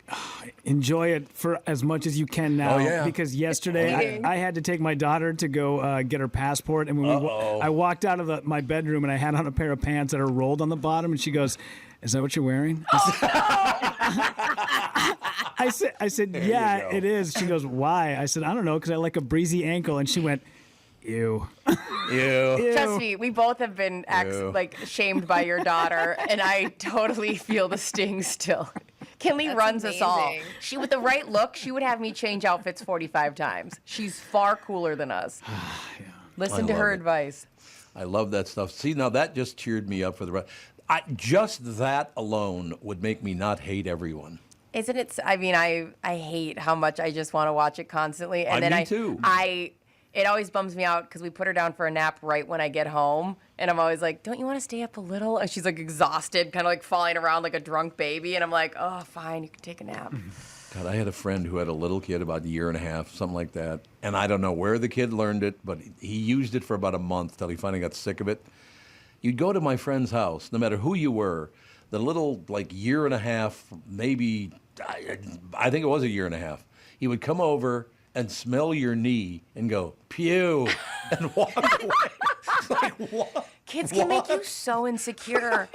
What's going on with your knees? I know. What the hell? Where have I put my knee that you think it stinks? And then I know she did it to everybody. The ability that kids can make you, because they are such truth tellers and like the looks and all this stuff. Oh my God. I still remember I was wearing a peplum top. What's that? It's like it kind of shoots out at the waist. Oh, yeah, okay. And my nephew was like, Auntie's pregnant. And I was like, I'll never wear this top again. This top is dead to me. Goes in the Goodwill pile. Yeah. Nope. We're not living that life. I love that. See, now I'm in a magnificent mood. Isn't that great? Little children. I love little children. No question about it. Don't you? Yeah. Fantastic. All right. What else is going on in Hollywood? Oh, you know what? I was going to ask you about another series that popped up. And, I got to tell you one thing about this. This is hilarious because our listeners, they're pretty amazing people. I got a text message from a listener. I think he was in New York. He was a listener in New York. And he had to tell me, he said, Tom, did he see what they did to you? I said, what are you talking about? Oh, I'll send it to you. I was replaced on a movie trailer, okay? I did the movie trailer for it many years ago. And they've replaced me now. I said, I did that movie trailer in 1986. Wow. Okay, so it's 40 years ago. Maybe it's time to redo the voice. He was all offended because they replaced me on the trailer for a chorus line. It's like, really? Oh, that movie wasn't that good, so don't I feel thought it bad was about terrible. Michael Yeah. Douglas was okay in it, but that's about it. That was not good. But apparently they didn't think I went, a chorus line. I didn't sound, apparently, my sales job wasn't good enough. It was for the 80s, but not now. That one you can still find online pretty easily. The trailer? Of you, yeah. But the new guy, but not me doing it. No, of you. I can find that Really? one. Yeah, I know that I've listened to that one Oh, before. I didn't know it you. was still out there because he said it wasn't out there anymore, that they replaced me on it. I mean, the old one. I think that one's on the old one's on YouTube that you did. Oh, 86, yeah. My favorite trailer, because I used to do a lot of movie trailers in New York, but my favorite one was still at Close Range with Christopher Walken and Sean Penn. What's the last line I said? Like father. Like father, like son, like hell. Huh? What do you think? Oh, that's good. Like hell, man. You know what's weird about that, though? Is he sent me that, too. Christopher Walken looks like he's about 17 years old in that movie. I know. Holy Christ, is he young in that movie. You know, he's 80 now. Did you know that Christopher Walken's 80 years old? I had no idea he was that old. That seems illegal for him to get old. I know. Like, how dare he? I love him. I know he does a lot of the. Well, obviously, you guys might have a different opinion because he does kind of tend to do the same delivery in everything he does. Mm-hmm. But he's just so damn good at it that I still like it. I'm fine with It's that. enjoyable. Yeah, it is for me. No question. So, we got any shows, TV stuff, movies coming out? Yes. Okay. Yes, I have one thing. One note for Rudy because it's not coming out just yet, but it's related to what we talked about this week. Chasing Amy. Did you see this, Rudy? I haven't, no. There is a documentary at Tribeca Film Festival right now called Chasing Amy. Wow. And they are re-examining the movie itself and just what it meant for the LGBTQ plus community. But I was like, how weird that we mentioned Chasing Amy out of nowhere. And now there's a documentary coming out about it. Great magnet. I don't know if I told you guys this story. I went and saw Kevin Smith. He was doing a Q&A at the State Theater one night, and he was talking about filming Mallrats here in Minneapolis. He did it at the Eden Prairie Center. And afterwards, he said that he was dating Joey Lauren Adams, who is the main character, one of the main characters from the movie Chasing Amy. And she was also a part of Mallrats. She had some scenes. And after they got done filming, they wrapped. And there was a Denny's that was across the parking lot, which I don't know if it's still there in Eden Prairie. I don't think so. Not a lot of Denny's anymore. No. So there was a Denny's that was across the street. And the day they wrapped, they shot their last scene from Mallrats at the EP Center. And him and Joey went over to the to Denny's to eat because she had to go to the airport. She was flying to I can't remember where it was. She was flying somewhere to like Canada to go do another film. And they sat and he goes, if you walk in that Denny's, you go to the left, there's that first booth. And I'll never forget it because we sat down as soon as our food arrived. Joey looked at me in the eyes and said, I know we've been together for almost a year and we just shot a movie, but I'm going to, because they were both going to go to Canada. And she said, you're going back to LA and I'm going to Canada. Whoa. And he got dumped in Denny's. She broke up with him in that Denny's and she had to do it before, because it was already set. Like she had set it up with like, you know, the management people, like, don't send him to Canada with me. He needs to go back to LA. And she got up and left and got in a cab and went to the airport and he sobbingly ate his moons over my hammy. Oh, God. Oh, Jesus. In that booth, and then got up and got on a flight and then cried all the way back to Los Angeles. And he said it's unfortunately he made such a great movie in Minnesota, but it's the only memory that he really has of Minnesota is getting broken up with in that Denny's. But man, did she do him she did him a favor because splitting up and having like a game plan is so much better to just ball for one full day than like we're walking around doing press in Canada together. Sure. Like, yeah. At least she had a plan. Yeah. She was an organized She knew what she wanted. Yeah. She wanted out. Yeah, so very interesting. Yeah, Tom, we were talking about that movie last week. You got to watch it. What is it? Chasing Amy? Chasing Amy, yeah. I don't know that one. What is it? Ben Affleck, Jason Lee. I like them. Yeah, they play a couple of guys who have a comic book, and Ben Affleck meets a woman, and then there's this sort of love relationship triangle. How come she's not into me? Are they together? Are they not? Yeah, it's this whole thing. And yeah, if you were in your 20s and that movie came out, it blew your mind. Do you guys have a favorite breakup line that you went through? Because I do. I don't know. Delivered to you, not from you. No. What's yours? Mine was, and I will never forget, I can see her face when she said this to me. She said, you know, Tom, it might be time we separate because I'm just not your type. Oh, that's amazing. It's not you're not my type, is I'm not your type. That's amazing. Yeah. That's like a new level of it's not you, it's me. Yeah, right, exactly. That really puts the onus on you. Listen, I'm not your type. I'm what? not your type. Wouldn't I be the decider of that? Are you implying you're too good or too bad? It's one of the two. I don't know which one it was. But Breakups when you have to move out slowly. Oh, God. Is the worst. Like, I've never had to do that. Oh, it's rough when you're living together and then you still have to live together, of course, because one of you is finding a place. Like, I would have preferred just hey, I put you on a different flight. I will not be seeing you again. Over. We're going to have awkward interactions for about a month until you find a new place. Oh, God, that's got to be horrible. Oh, it's so rough. And you still have to figure things out. And, like, did you finish? Did you get milk? Oh, God, why do we have to talk still? Yeah. I got dumped 2 days before my birthday. That was fun. It saved him on buying a present. Yeah, exactly. And I was like, did you have to do it today? And he's like, well, there's just no good time to do it. And I was like, oh, okay. Thanks. I'm like, maybe like a couple days after my birthday, a week before my birthday, but 2 days.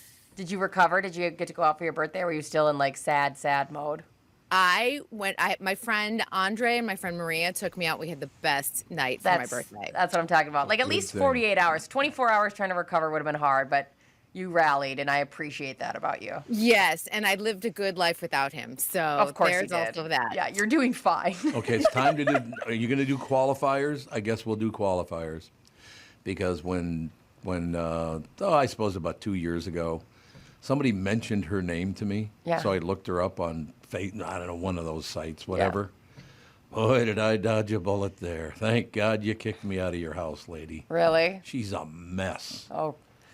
I don't know if it was booze or what it was. So you're not going to leave Catherine for her? Yeah, I'm pretty sure I won't be. Believe me, there's no. Yeah, it was too bad because she was a very pretty young woman, but now she did one of those deals where she decided to get an afro, and it's like, don't do that. No, not great. Yeah, some people look good in that. Yeah. And most honkies don't all look all that good in an afro. You know what I mean? I got the opposite. Every time I look up an ex on Facebook, I'm like, they are thriving. They're thriving because they're away from me. You're the dead weight that they're like, I'm doing better now. Yeah, I am the good luck Chuck. Yeah. Oh, that's funny. Or do they all get married after you break up with them? Because that happens to some guys. Yeah, there was a few. There was a guy that we were friends with that ended up sleeping with my girlfriend while we were together. And everybody was like, can you believe that this happened? I was like, yeah, he's a total catch. He's got it together, and they're still married to this day. So So after 5 years, I was like, okay, I can let it go. You guys have kids, and you bought a house. It was meant to be. Yeah, whatever. No big deal. That's very mature of you and very reasonable at the same time. You go, absolutely. That was meant to be. Mm-hmm. You were more of a stopping point. Huge mess. Yeah, I was definitely a stepping stone for sure. It happened. We've all been there. Yeah. No question. My ex, who I loved, we'll talk here and there, and I've done. Getting to the point where you're okay with it is so nice. Mm-hmm. Like, it's just not having that, I hope he dies or I hope he this or that. Now that's a little harsh. Not die, but I hope he fails in everything he does. I don't wish you well. I don't wish you well. I wish I wish you unsuccess. But now it's like, if I see him, because he lives over in Bryn Mawr, and I was just over there, and I drove by his house because it was by Cup of Java, and I almost forgot to look. Like, that was such a moment where I go, oh, yeah, Mike, like, how was his house look like? And I was like, oh, okay. Like, it was a nice feeling. Well, there you go. You were happy for him. There's nothing wrong with that. Yeah. Absolutely. Absolutely.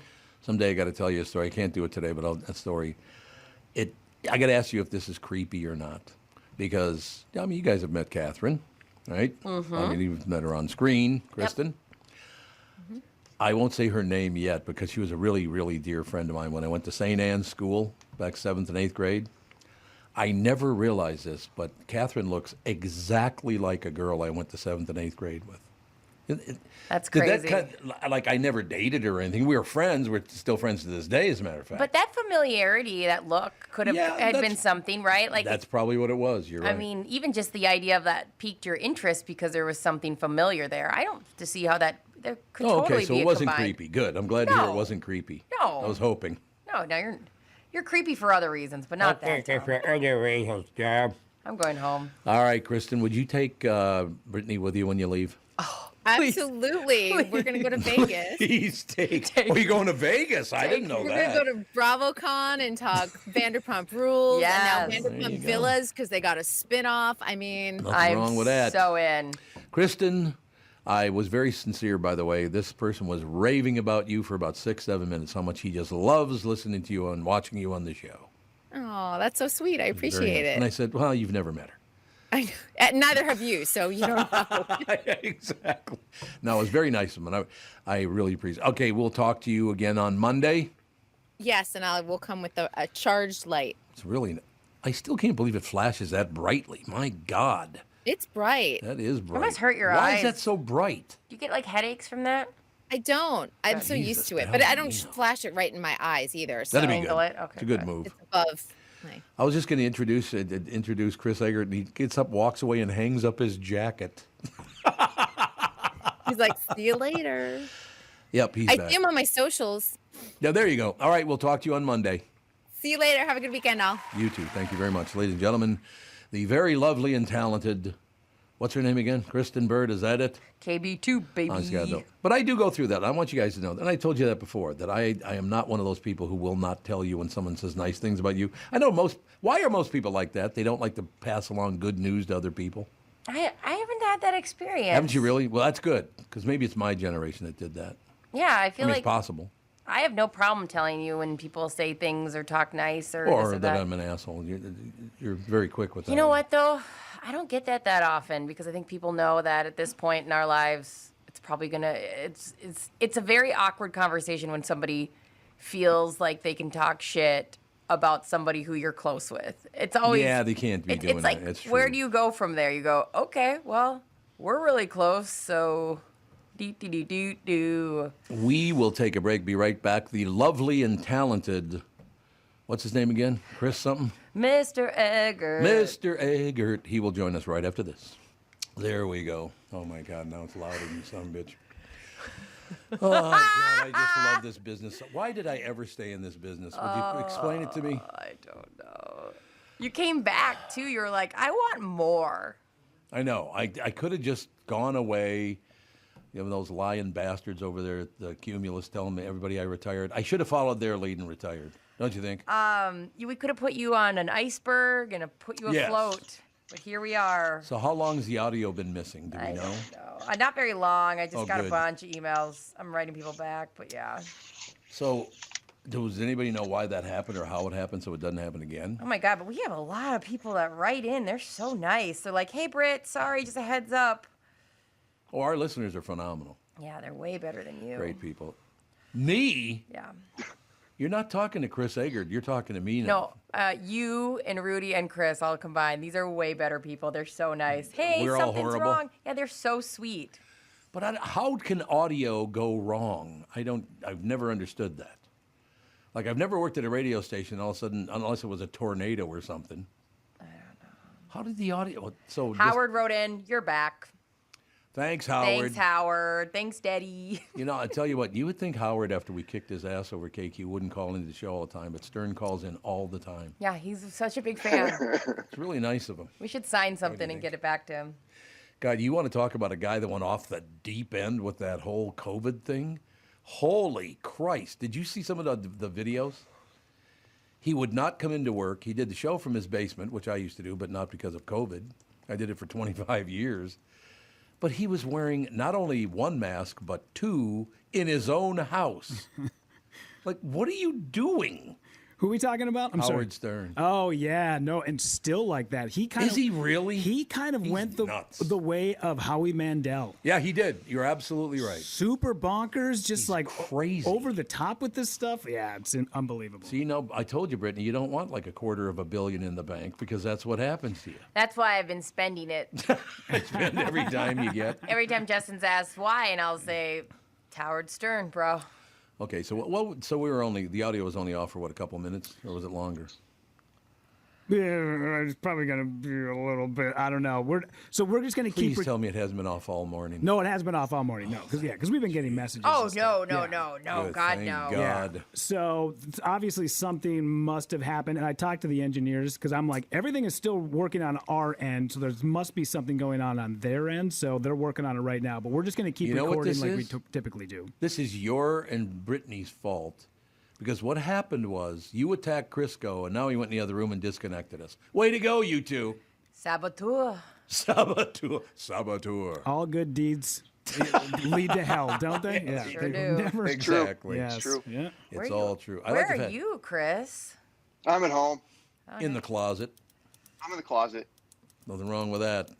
Where I belong. You do. There's no question. You look good in a hat, man. I've never seen you wearing a baseball cap before that I've noticed, but that's a good-looking hat, or you look good in hats, one of the two. Or maybe both. I got it from some butcher from, like, Melrose or something that was on Minnesota Live a couple months ago. What does that say on there? It's like some butcher block. Oh, God, put the hat back on. Put the hat back on. Oh, God. Oh, that God. hair is looking good, baby. Oh, God, you've got such volume. You know whose hair he has right now? Christopher Walken. We were talking about it he this does. morning. You look That's Christopher unhinged, Walken hair. sir. Thank you. Dilworth, Minnesota, which is in the Fargo area. That's where this place is from, now that I recall. They have their own currency and call it dildo. Thank you very much. Great to be here. Oh. Anyway, moving. Whatever. You had to. It actually was really funny. Dildo it's so is actually obvious. super funny to say that. It is funny. Yeah. That was good. Don't try to make up for it now there, Chris Egert. Yeah. It was good. I was Christopher just trying to Walken Part 2. I just didn't want to, for such a sophomoric joke that you made, I didn't want, I didn't want to. Okay, you said sophomoric and rolled your eyes at the same time. It's funny. It was funny. Thank No, you don't so much. It was funny. I probably couldn't say it. That's all. I was kind of jealous. Would you explain something to me? Please, yes. After 52 years, why do I still love doing this? What's wrong with me?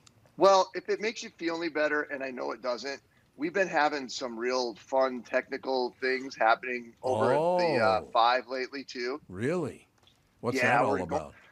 Well, here's what I think it all comes down to the same thing. When all this stuff is automated on some kind of computer system, like it's all or nothing.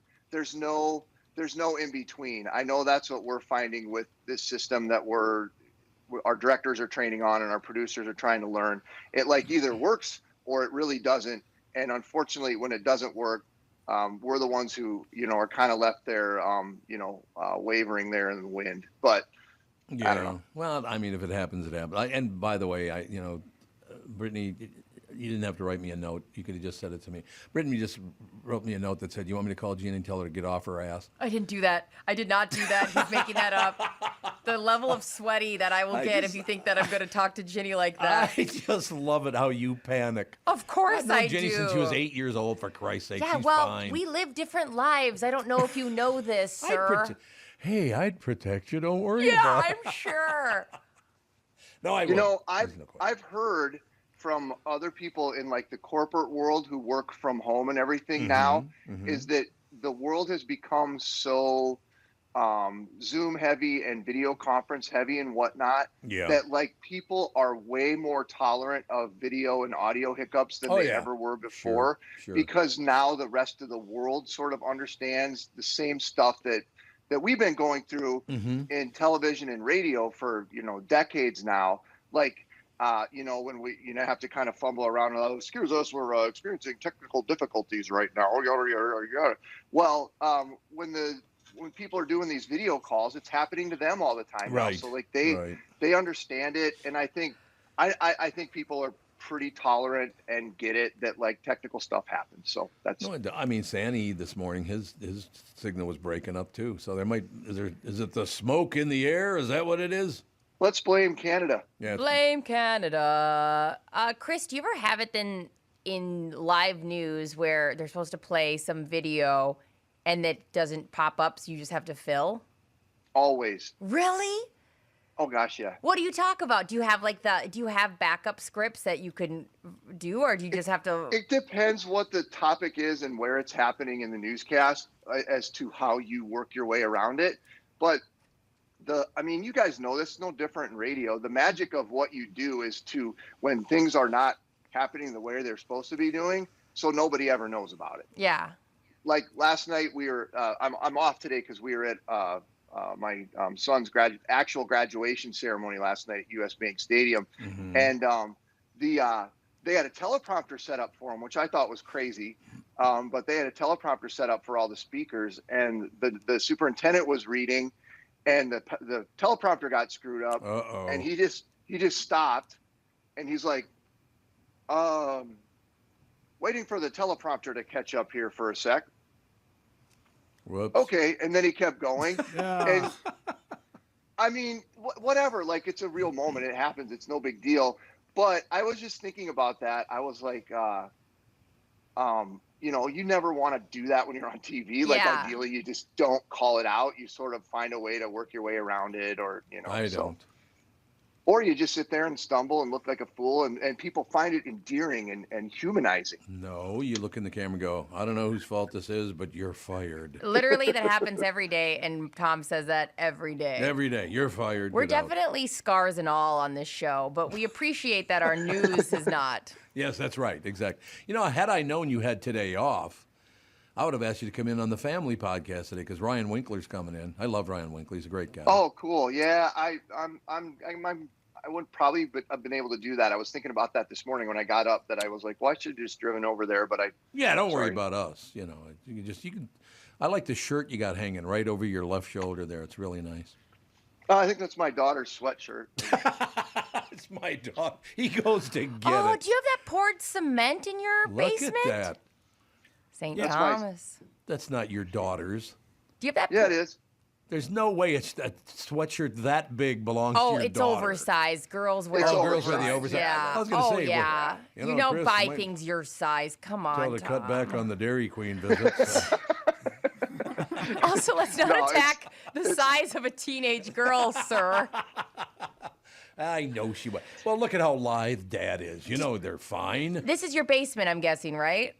It's actually my kind of like garage / man cave / rec room. Did you do that poured cement where it looks like clouds in there? Well, this is the original like garage floor from this house. It's like 1952, but we just had this remodeled to make it like a like fun guy. Yeah, it's super cute in there. So where do you There's park a bar your cars? right there. Where do you You park guys your should come car? over and hang. What's that, Tom? Where do you park your car? We don't have enough garage space here for our vehicles. That's what I thought. We could put a car in here, but it's more useful to us to have it for like living space and whatnot. So when in the winter, you don't park them out in the driveway, do you? Yeah, we do, because we got a whole fleet of them. I got a whole fleet of teenage drivers over here. So That's true. That's a very good point. Yeah, that is true. So Paul Majors wouldn't have put up with that shit, Chris. Paul Majors. He would have had an entire garage built on the company dime just to be able to house his vehicles. All right. Well, Rudy, let's just get one thing clear. I am not Paul Majors. What? I know. You know, I really miss that sumbitch. I got to be honest with you. Passolt and Majors and I used to go out schweeling all the time. We'd go up to Passolt's cabin up in northern Wisconsin. Holy henna! Some imbibing was going on. I would have loved to have been able to hang with you fellas. I bet that was quite a kick. Honestly, God, we go out and play golf, and they'd get so hammered. Every hole you get to, apparently somebody had to pee in this cup too. It's like, what are you guys doing? How did you get that much pee in your body, for Christ's sake? Television people are so unrefined when it really comes right down to it. Well, that's really true. That's absolutely true, no question. But Majors back in the day was a ball to hang out with. We used to go out and Passolt, Majors, a bunch of guys. It was fun. I bet it was. It was a great time, man. Everybody was on top of the world, baby. And then those management came were along the and glory ruined days, everything. man. Glory days. It's true. So what's new in the news with you? Anything really good going on? Well, this is not good, but this just happened a little bit ago. Semi-truck, this is in Little Canada, like 35E and 694. Yep. A semi-truck flipped over and had a bunch of pigs in it. Oh, Jesus. And like the pigs are all over the freeway. And like it's not good. Like that we took a camera shot from it, and like some of the pigs are alive, but not all of them. Oh, stop. Oh, man. This is bleak. And then barbecue. Yeah, and then I like saw some very pretty I won't say distasteful, but like some of the other news organizations are like making pig puns or whatever in their little stories about the pig crash. Okay, let me ask you a question. Did they say, why were the cops riding in the back of a pickup truck? Pigs, man. Hey, look, I love cops, and cops know I love them. I can call them pigs all day long. They know I'm not serious. I know. So it all works out in the end. Yeah, but what we don't know is if the truck driver was hurt, which I'm hoping is not the case. So but the truck flipped over. It's tipped over on its side. Jesus. So, and that'll take a long time to get. Anytime that happens, like you got to bring a whole nother big truck out there with the crane and be able to right it. And I don't know. It's weird because you obviously knew where those pigs were headed, right? Like it's not like they weren't going to. Right. Right. But it's kind of. I mean, it's it sucks. Like you're like across the interstate. Well, once again, I mean, if you're a decent person, you do realize those poor little piggies were terrified when that truck tipped over. Stop! Can we stop talking about pigs being scared and hurt? Well, I'm pointing out that we should have a little, sorrow in our hearts. I am sorrow. You. I am pure sorrow. You create sorrow. Also, since some of these pigs survived, you said, don't they just get put into a barn and they're never hurt?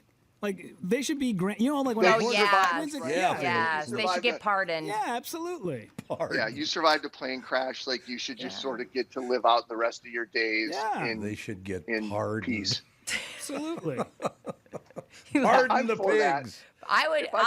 I'll take one. I've watched so many videos about people that have pet pigs, and you guys, they're insanely intelligent. Oh, they are, yeah. No. They might be intelligent, but one of my best friends, they had a pig, and they got like this is the funniest thing in the world. My buddy married this gal, and she had a pig, and it was like a potbelly pig. When you get them, they're so cute and little, and like, oh, it's gonna grow up and go in a litter box, and no. Dude, that thing grew up. It was like a big, gross freaking pig in their house. Like, oh no, thanks. And it had its own pig chair, and it was disgusting.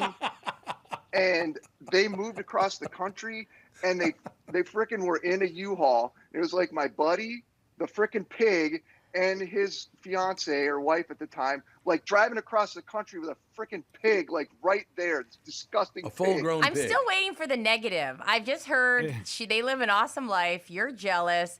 Bob Sansevere has a pig named Piggy. At a barn. At a barn. Though. Yeah. But that pig is awesome. And I feel like you've yet to say something that was not a positive in that story. I'm sure the pig had a great personality at one point. Yes. Was it not nice or something, the one that you were talking about? Yeah, listen, it wasn't my pig, so I'm looking at it from the outside looking in. I'm like, the pig lives in your house. It's got its own freaking chair. No, thanks. No. You need to put on some rose-colored glasses with this pig. No way. I agree with Chris. My aunt had a pig that they called Quick. That was his name, because if you opened up the cereal drawer for the kids, that pig would lose its mind and come running. I mean, the pig would be in the basement and come running up the stairs because it'd hear the cereal. It was like, yeah. And it would just freak out because it just wanted to eat cereal. And everyone was like, wow, that's crazy that your aunt had a pig. Yeah, fast forward about 6 months after that pig died. And since that day, she has never not had a pet squirrel. Squirrel? Oh. Lives in the house with her. Is it nice? No, thank you. Don't know. Not going over there. I have no, I mean, obviously, because they last like, I think indoors squirrels will probably last about 3 to 4 years. And then you got to replace said squirrel. So, yeah, but she's always had a pet squirrel ever since then. Sits on her shoulder, hangs out. What? I have an uncle, well, he's, that keeps ravens and crows. And it's pretty cool, but also scary when it comes and lands or does anything. And a lot of times it kept having these diseases where it would lose the lower half of its beak. And it was the most terrifying thing I'd ever seen in my life.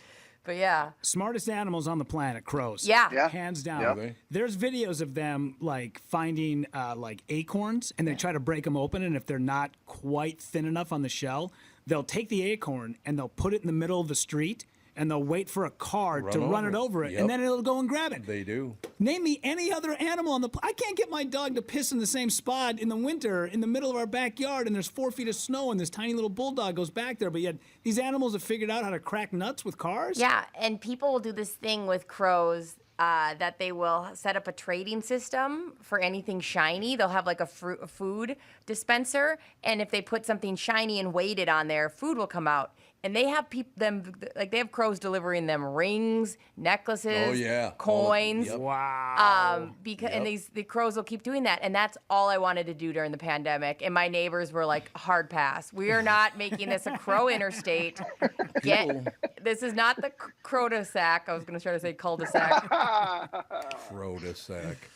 You ever have a friend that was a maintenance guy at a golf course? Mm-mm.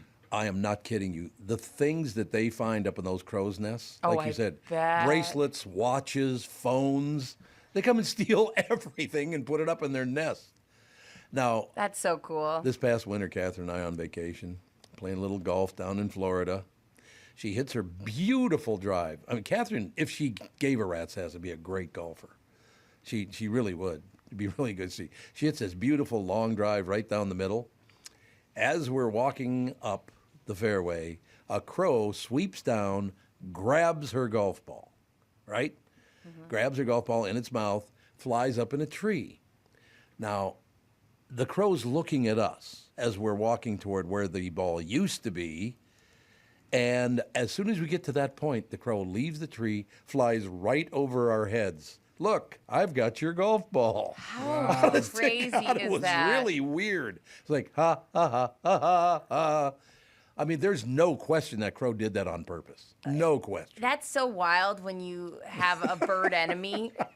A bird enemy. There's actually no worse enemy to have than a bird enemy. I had one on this walk I used to do all the time, and it wasn't every walk, but like every fourth time I would do this walk, the bird would just swoop at me. Oh, yeah. And it was, I mean, to this day, I eventually had to give up and go a different route because the anxiety that pulsated through me when I was about to go near where the bird was under this bridge. Yeah. In Sweden, I don't think they test on crows anymore. Because what they were doing is that they were doing like scientific tests on crows, and then they would release them back out into the wild. And one day, like a scientist had walked out, and there was like 9 crows just sitting on a ledge of a tree. Let me in. And they were like, and he starts walking to the car, and then he gets attacked. And it happened day after day after day. He had to wear a mask. He had to put an actual, like a Halloween mask on his face, and the crows figured it out. They figured out that he was the guy in the mask, and eventually they just went, okay, no more crow testing. We're done. We can't do it anymore. We're putting our scientists at danger. That's amazing. Did they ever figure out why they chose him? Because he was the guy who was like sticking the bird with the needle. No, really? That's why. Okay, I have to say this. God, that that's scientist is a pussy. If you were I could punch a crow in the face, one punch out. Like I get that they're scary. But you could take a crow. I could take. I don't know. I could take a few crows. Have you seen that episode of Seinfeld when Kramer gets attacked by all the kids from the Taekwondo class? Exactly. You can take out one at a time, but when you got a lot of them against you, I dude, don't know. one punch per crow. You're telling me you're gonna live your life not that scientist? Like, Chris, get him a garage attached to the building. He's fine. Chris, you got to come in for the day because I am going to get a crow and bring him in studio and watch her fight the crow. I would love that. You got to come in. Crows that come out over here now, and they're my buddies. And then, but then I'm like, every time I see a group of more than 2 or 3, I'm like, oh, that must be like some kind of omen or something. So then I hop on my phone and I'm like, what happens if there are 6 crows in your yard? And depending on what you look up, it's either like, well, you're going to die tomorrow, or good news is on your way, or something. Take a pick. I would take on some crows. I would not mess with geese. I would not mess with a plural or just Geese can be singular. mad. They get I would not angry. mess with a goose. I saw this bird attacking a goose the other day, and the way they get their tongue out and hiss, ooh, zooey mama. Was that by what's the name of the Calhoun now? I forgot. Oh, it wasn't. But was it there? No, it was over There are geese in over there that get pissed off. Chaska, and I was over by the high school, and this geese was just getting it was pure dinosaur mode. But I used to run Nokomis all the time, and there was a bunch of nests, and those geese would come out of nowhere, and I had my headphones in, so I probably missed the hissing at first, and oh my God, my heart rate off the charts. Pissed. They're pissed. I wouldn't mess with a geese. A goose? A geese? No, you don't want to mess with geese. They are very strong, actually, I guess. Their wing deal, when they whip their wings in your face, apparently it hurts like a sumbitch. That noise they make. No, it's like... They hiss? I didn't know they hissed. Oh, they do a hiss. It's I didn't terrifying. know that. I feel like you could just kick a goose. It's like crows scare me more than geese. It's the crow or the goose is like a big kickball. Just punch that sucker if it comes at you. The neck's so long. I feel like it could get you first. Oh, see? No, but you know what? Just punt it. Chris, this is why we all make a good team. Like, obviously, you would take on the geese, and I would punch crows right in their faces. Oh. Yep. So we're good. We're covered. I guess, Rudy, you and I are covered. They're going to take care of all the bird problems. We'll take care of it. You guys just we'll be the bird blockers, and you guys just fall in behind us. I was gonna say, you guys are the bird Avengers. Didn't realize we were sitting with some bird superheroes. You're welcome. That's right. That's right. All right, Palomino, what else you got? Everything else good? Yeah, everything's fine. Get off your ass. Get a job. I'm gonna be back to full on work mode on Monday. So ew. Full on. I won't have the hat on, and you'll see this beautiful Christopher Walken, baby. That is Christopher Walken hair. That is. Oh man, you're gonna hope your kids inherited that hair. You got thick hair, son. My kids' friends think that I have fake hair.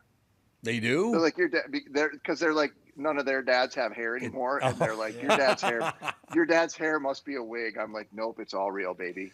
You know what's amazing about that? And it's the only thing I have that hasn't fallen off, Tom. We're trying to figure that out because none of my brothers ever went bald. None of Catherine's brothers ever went bald. But my son, Andy, went bald at like 24 years old. Yeah. Why does that happen? It's weird. Something genetic in there. But it can't be from my side because nobody in my family. Oh, that's not true. My father's father. I'd call him my grandfather, but I hated him, so I won't. But he was bald, so maybe it skipped a couple generations or something. You think? I believe baldness comes from mother's father's side. Oh, his mother? Okay. I think so. Yeah. That's the old wise tale. Yeah. That would be wise Don. Because Don had a full head of hair he died at 94 years old and he had a full head of hair. Yeah. Mm-hmm. So I don't know. Maybe it's probably somebody in his family. Could be. Yeah. All right, man. Have a good weekend, you guys. You too, Chris. Bud. Always nice talking to you, Pally. I'm going to go wrestle some crows. He's going to go wrestle crows now. I'm glad to hear it. He runs off. God. By the way, we are back online now. Excellent. We're back up and running. So thank you to everybody back at headquarters who got us up and running. So, and apologies to everybody who was listening who had audio kick out. Sounds like a lot of stuff shut down or something. Yeah. Don't know what happened, but we'll get it figured out. Honest to God, it'll all work out in the end. We got to take a break. Be right back in a couple of seconds, ladies and gentlemen, right here. We are back, ladies and gentlemen, 8:57 now. It's 3 minutes till 9 o'clock. You know what I'm talking about. You guys are going to have to help me out with this one because I don't know who this is. Who? Okay. Most random couple ever. Bill Murray is dating milkshake singer Kellis. Khalees, right? What's Khalees? I think it is. That milkshake brings all the boys to the yard. So what is it? I think it's Khalees. But I mean, milkshake is a song? My milkshake brings all the boys to the yard, and your life is better than yours. Damn right. It's better than yours. I could teach you, but I'd have to charge. It's a good song. It's exactly the same as every other rappy piece of crap. It's the exact same song over and over and over again. Khalees is how you say it. It is Khalees, okay. Yeah. So, it says, if this isn't the most random couple ever, I don't know what is. Bill Murray is supposedly dating Khalees, you said? Khalees, yes. Khalees.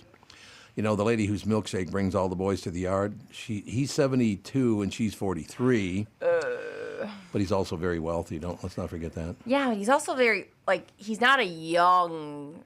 72? 72. No, he's not. He's You're a very right. curmudgeon, cranky... Always has been.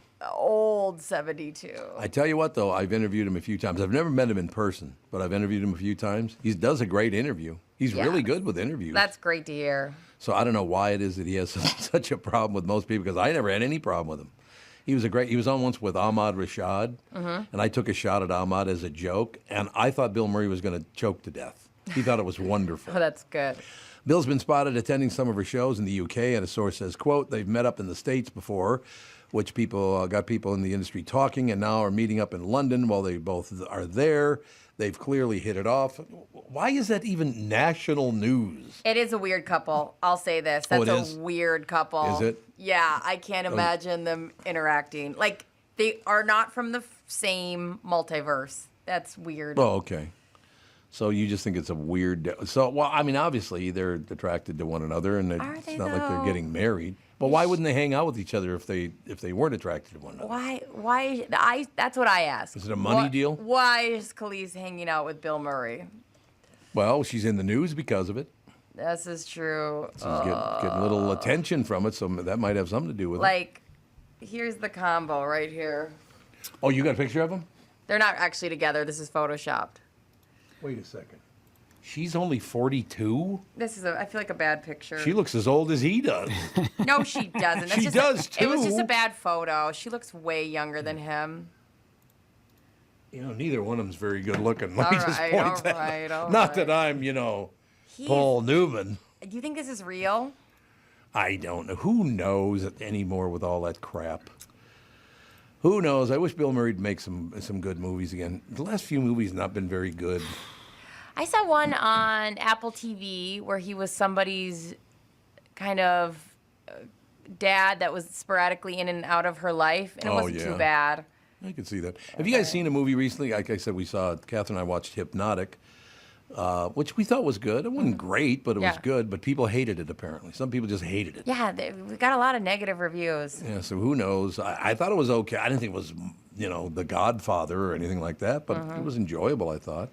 I think he's a hell of an actor, Ben Affleck. Mm-hmm. Yeah, absolutely. Very talented guy. So what the hell? Okay, I don't know what this is. A woman got laid off and played an amusing prank on her office. Now, who will be the judge if this is an amusing prank or not? I think you'll be the judge. Oh, you want me to judge if what's an amusing? I'm not big into pranks. I got to be honest with you.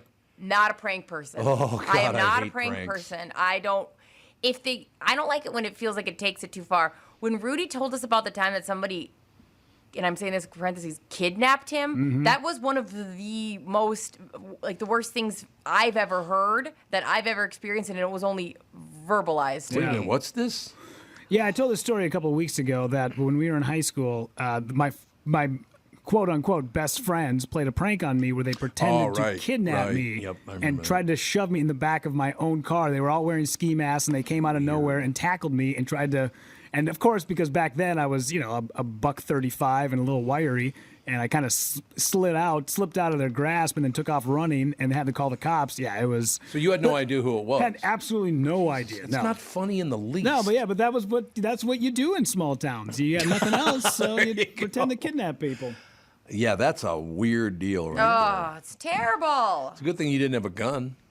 Oh, yeah. And there was so much PTSD, like nightmares from it. I bet. I'll never forget the look of my friend Chad running around that corner in a ski mask. Like, I'll never forget the look on his face. God. And just how he was just running right at me. And when the first guy tackled me, and then I tried to get up off my back, and then that's when another one of my friends jumped on top of both of us, and I splatted out onto the concrete.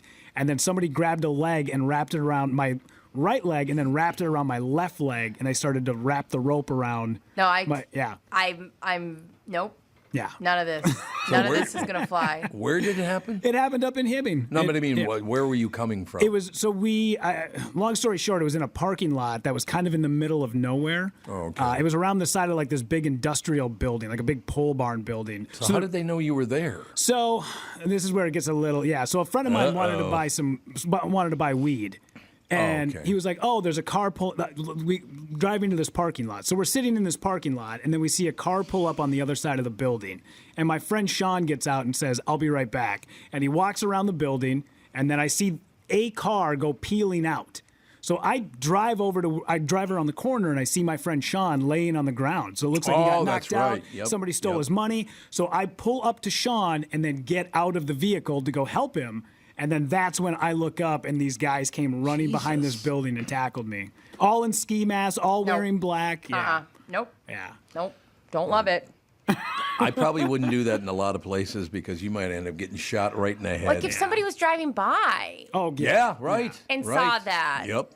I just, no, thank you. Yeah. That's not like a funny, flirty prank to me. Okay, were you teenagers? Yeah, I think we were, because I was driving at the time, so I was like 17. Then. Yeah, that makes sense, because that's not something an adult would do. No. I hope not. Oh, my God. Okay, so here's that story. A woman got laid off and played an amusing prank at her office. So we're talking about amusing pranks like pretending to kidnap someone, which is not amusing in the least, but, is one way to make sure your employer feels your absence after they let you go. 25-year-old sales and marketing professional named Marchie is Marchie.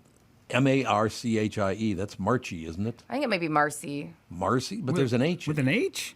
Nah. Marchie is like, is that a real name, though? Marchie's weird.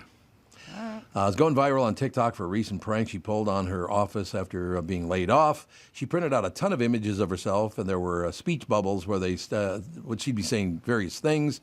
She stuck them everywhere in the office to show that she'd never actually leave.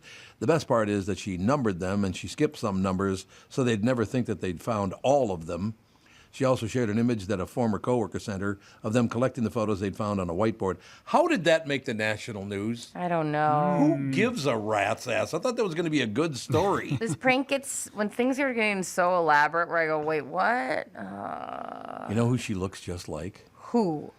She looks like Louis Anderson. Really? I'm not kidding you. She could be Louis Anderson's sister. Look at her. Oh, yeah. She looks just like Louis. Louis, did you come back as a woman? That picture right there looks just like him. Sure you know what we should do is find this woman and say, you know who you look exactly like? No. Louis Anderson. No, nobody wants Yeah, maybe. I love not. Louis Anderson.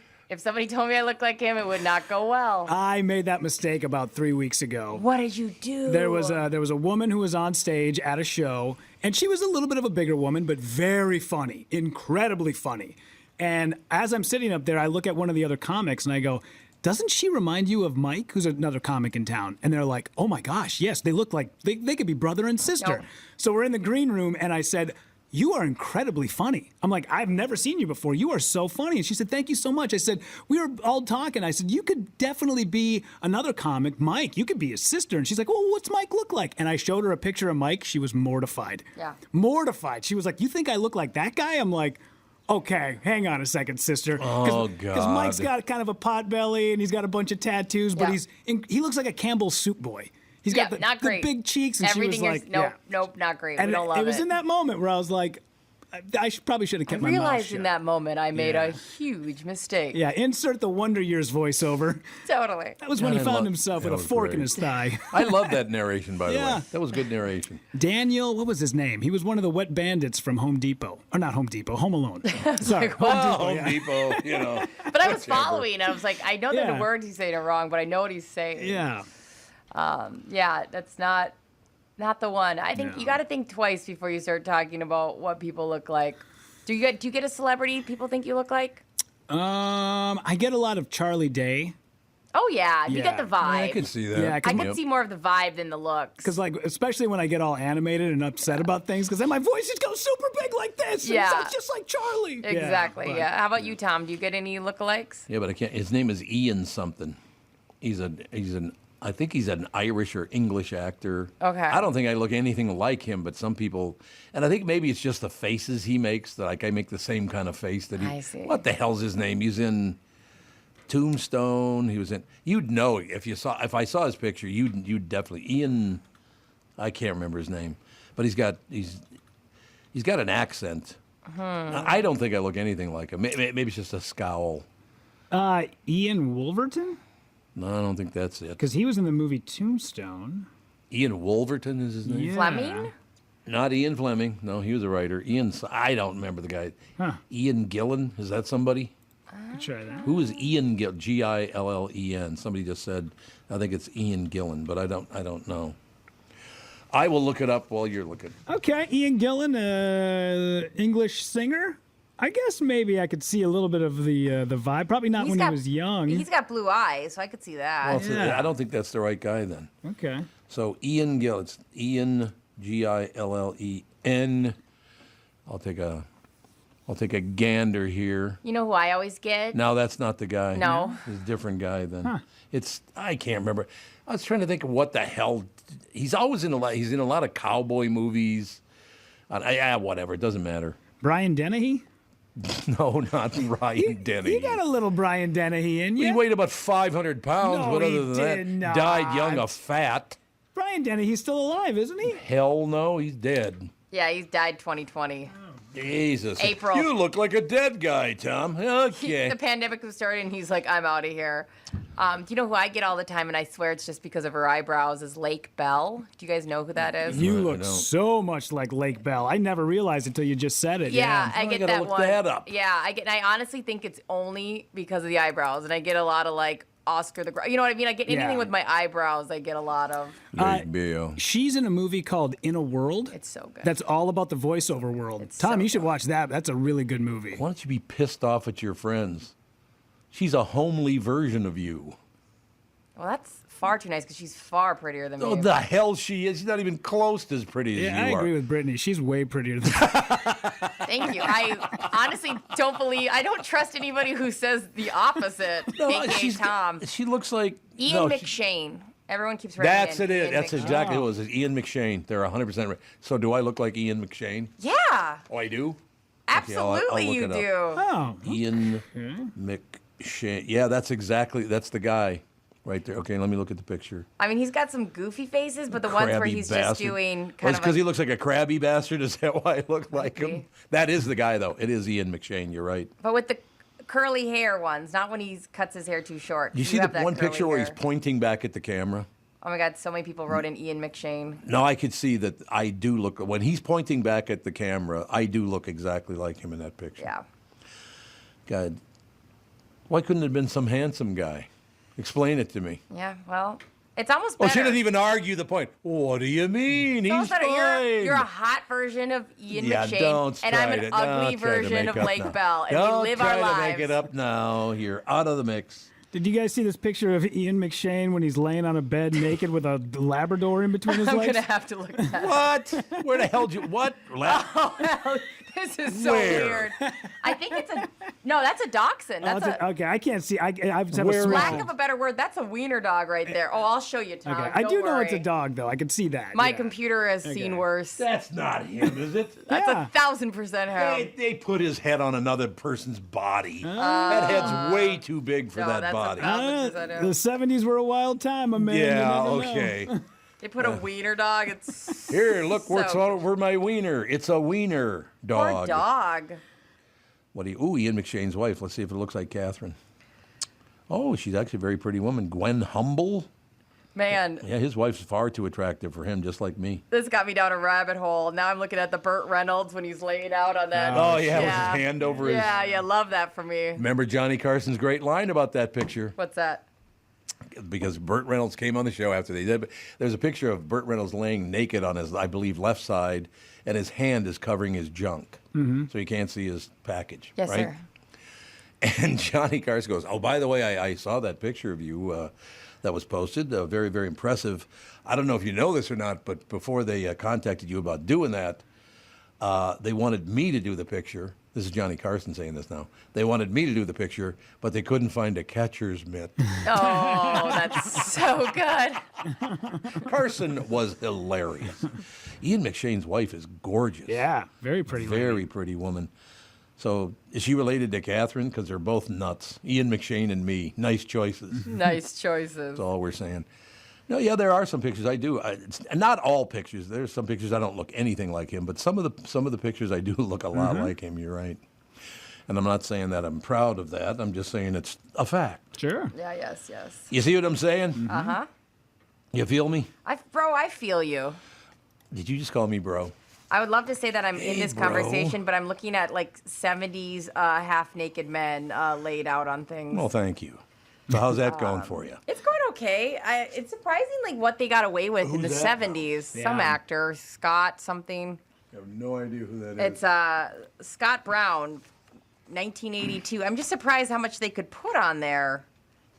I bet you that Burt Reynolds thing broke the world for a while. You're absolutely right, it did. Because I remember when that picture came out, then everybody had to do that. It's like, cut the comedy, you pill, right? Yeah, just show us your goods. We're sick of you hiding it. Is that what you're saying or no? Yeah, something like that. No question about that. No question. Give us what we came here for. Would you stop looking at pictures of naked men, for I'm Christ's not sake? anymore. We got I'm an like hour anything left to do. We got 45 minutes left in the show, and you're looking at dick pics. That's great. No, unfortunately, they're not dick pics. They're they're covering not? up, and it's so annoying. Just show us what we came here for. So you're bored stiff now? Yes, Is that what you're saying? Stiff is Are the you correct. are you okay with full frontal male nudity in TV shows and series, Tom? I don't really care. Okay. Because Same. there's a really good series on HBO called Minx, M-I-N-X. So good. I don't know that one. Jack Johnson? Or Jake no, Johnson. Jake Johnson. I always say Jack. So Minx is, you could do the setup, but I just have to say one of the characters is written, you can tell, by a woman for women. Yes. Oh, really? Jake Johnson's Oh, character. really? Yes. I mean, if you were a guy, you'd go, I don't understand why everybody is obsessed with him. But like me and my mom are both like, oh, he's so good. Jake Johnson? Yes. Yeah. So I got a really good friend named Jake Johansson. You want me to bring him in? Sure. Sure. We'll see if he looks like him. Yeah, Actually, why not? Jake is a pretty handsome guy. There so you that's go.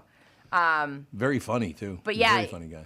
Give us a setup for Minx. I'm sorry to interrupt you. So Minx they had to call it Minx, but essentially what it is, it's the story of Playgirl and how Playgirl magazine Yep. came about. Yep. And obviously they've taken a couple of, liberties when it comes to the creative storytelling with it. But it was basically during a time when, Hugh Hefner was huge, Playboy was on top of the world, all these guys, all these magazines. It was definitely a man's world, and all of a sudden these women were like, what about something for us? And there was a couple of women who were a part of it that were very they were huge into feminism.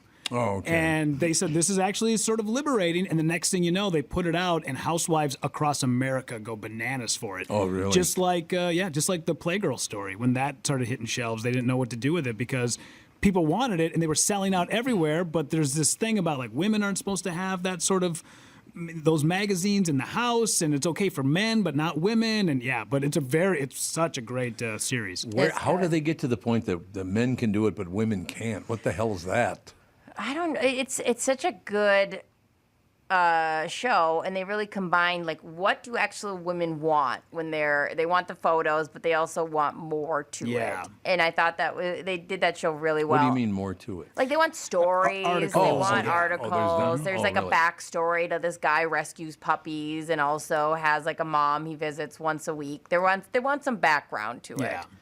Ladies and gentlemen, we got to take a break. Be right back. Phil Mackey and Kent Hrbek will join us right after this. This is the Tom Barnard Morning Show. There's plenty of thoughts that come into your head when you think the name Killebrew. Of course, there's the Minnesota baseball legend, Harmon, who was responsible for many a favorite memory at the old Met Stadium in Bloomington, and many a baseball that ended up in the stands and in the gloves of adoring fans from his home runs. There's Killebrew Drive, the legendary road that connects Highway 77 to the Mall of America, and a day of shopping you'll never forget. My current thoughts for the name Killebrew is fun floats in our kitchen with my kids and grandkids, a cool, refreshing break in between innings at Target or CHS Field. Or maybe a perfect sunset paired with a sweet, frothy beverage after fishing or on your favorite walleye lake. Killebrew root beer and cream soda. Grab a six-pack at a grocery or convenience store near you. I'm Tom Barnard. This spring and summer, enjoy the one Killebrew root beer and cream soda. Gluten and caffeine-free with a generous portion of delicious thrown in. Killebrew, where memories are created and legends are made. It's Tom Barnard for the Power Lodge and the world's largest Bennington pontoon dealer, Miller Marine in St. Cloud. Temps are up, prices are down. We just hit 88 degrees, so Miller Marine and Power Lodge are offering hot 88 summer deals for the next 2 weeks only. Get a Bennington pontoon for $28,888, and as a bonus, the first 8 pontoons come with a trailer for $1,888. Finance it all for just $288 a month. Want something larger? Get a Tri-Toon starting at $43,888 or just $488 a month. With over 300 pontoons in stock, they've got what you need at the world's largest Bennington dealer, Miller Marine and Power Lodge. Payment terms and credit limits are subject to credit approval, so come on. It's time to get serious about your throttle therapy with this 2-week deal until June 17th. Check selection at powerlodge.com and millermarine.com. Hot 88 summer deals with Bennington pontoons are now at the Lodge and Miller Marine. And please tell them Tommy sent you. This is Bob Sansevere, and I want to tell you about Dave Bialke from Bialke Law. Dave represented my wife, Mary, when she had a significant workplace injury. She was very happy with the job Dave did. If you have a work-related injury and have Dave represent you, I'm betting you'll be happy too. Dave is a down-to-earth guy. He grew up in northern Minnesota, rides a Harley, and worked various jobs doing concrete, electrical, plumbing, roofing, and carpentry work. Dave works for people with work-related injuries. If you work construction, or anywhere for that matter, and you're hurt or even just hurting, you should talk to Dave. Let's face it, our bodies wear out. If your body is worn out from work, if your knees or back or shoulders hurt from things you do at work, do what Mary did. Call Dave and talk to him about it at Bialke Law to set up a free initial consultation. The number to call is 763-571-2410. That's 763-571-2410. Or visit bialkelaw.com. That's BIALKE law.com. The new Tom Barnard Morning Show is proud to have partners like North American Banking Company, Bradshaw & Bryant, MyPillow, and attorney and advertiser Dave Bialke. I've been advertising on Tom Barnard shows for years. I like Tom, not just because he's a good guy, but because the ads I run on his show bring me new clients that are hurt at work and need legal help. Tommy B works for me. Grow results for your business by partnering with the Tom Barnard Morning Show. Visit TomBarnardShow.com, keyword partner. We are back, ladies and gentlemen. I just got a really, really nice text message from my friend. You know, guys know Jeff Warner. You know Warner Stallion, right? Yeah. You know Jeff, don't you? You guys ever worked with Jeff? Yeah. He's an old friend. Said, weird that you came into my thoughts the other day when driving. Remember Sunday golf, then to River's Edge for brunch? Yeah, Jeff and I used to play a lot of golf together, go have a little brunch. And maybe we'd gather a brother or two of Jeff's and we'd go out and schweel a little bit. What? Oh, God, it was fun. Jeff, that was very, very nice of you. Thank you. I hope you're listening because Jeff's a hell of a good guy. Jeff Warner. You know what I'm saying. In any case, ladies and gentlemen, I got to say this every Friday, and it just wears me out. Minnesota legend Kent Hrbek Sports is brought to you exclusively by Killebrew Old Fashioned Root Beer and Cream Soda at the ballpark up north or in your fridge. Killebrew Root Beer and Cream Soda. So you're talking Phil Mackey, ladies and gentlemen. The legendary Phil Mackey. No, the future, potentially somewhat legendary Phil Mackey. Okay, I have one rule. Turn your goddamn hat around. No, I'm just kidding. Oh, is this a thing with Tom? No, Tom, it's is this a thing? I cannot do it. That's the one problem I have. If I turn my head around, I look like I'm mentally ill. Or maybe I do anyway. Oh, no, you don't look mentally ill. By the way, Phil, I looked over at Brittany when I said that, and she turns away. No, what do you mean? No, sorry. Yeah. But keep in mind, I'm the only one who said no. Everybody else had an option here. That's true, and they all stabbed me right in the back. Right. It was like, Tom, the backwards hat isn't what makes you look mentally ill, is what everyone was thinking here. That's what. Is that what it is? You might be right about that. It's not it may be hat, the threatening strangers or. Okay, what I need from the two of you, I'm talking about Kent Hrbek and Phil Mackey here, ladies and gentlemen. I need to now come up with something to do so I don't have to watch the Twins right now. Kent, they're driving me insane, Mr. Hrbek. I love that team, and they're driving me insane. That's all I'm saying. Good morning, by the way, folks. Yes, and you sir. can wear your hat backwards if you're a catcher. That was Timmy Laudner's line. If you're a catcher, you can wear your hat backwards, but other than that, nobody can wear their hat backwards. See? What if I was a catcher Phil, were in you fifth a grade catcher? baseball? Fifth grade baseball. They put old Macadac behind the plate a couple, and then by the time sixth grade rolled around, they're like, I think we'll put someone else back there. Phil, Actually. do not let these old men bully you into wearing something differently. I come in your thank you. Put it Old back men? on the way that you want. There you go. You need It's going backwards. Yes, yes, I was a queen. catcher in fifth grade. There I you am in the go. club. You were a catcher. know. They You're have legal. all these rules all the time, always, and they're not real. You're fine. I can't. I can't wear a hat backwards myself either. No, I can't. I can't. I don't know. It's just really uncomfortable, but there's no reason it should be. I like the people that wear their hat backwards and then they put their hand up to shade the sun. Oh, yes. My That's gonna favorite be me one. later today. Yeah. I am not kidding you. My favorite one, both of you, or all of you, actually. There's a guy at a baseball game, and his buddy took a picture of him. He's got his hat on backwards and his sunglasses on the bill of his backwards hat. So, in other words, they're facing behind him. Yeah. And he's got his hand over his eyes shading from the sun. What a moron. Oh, God.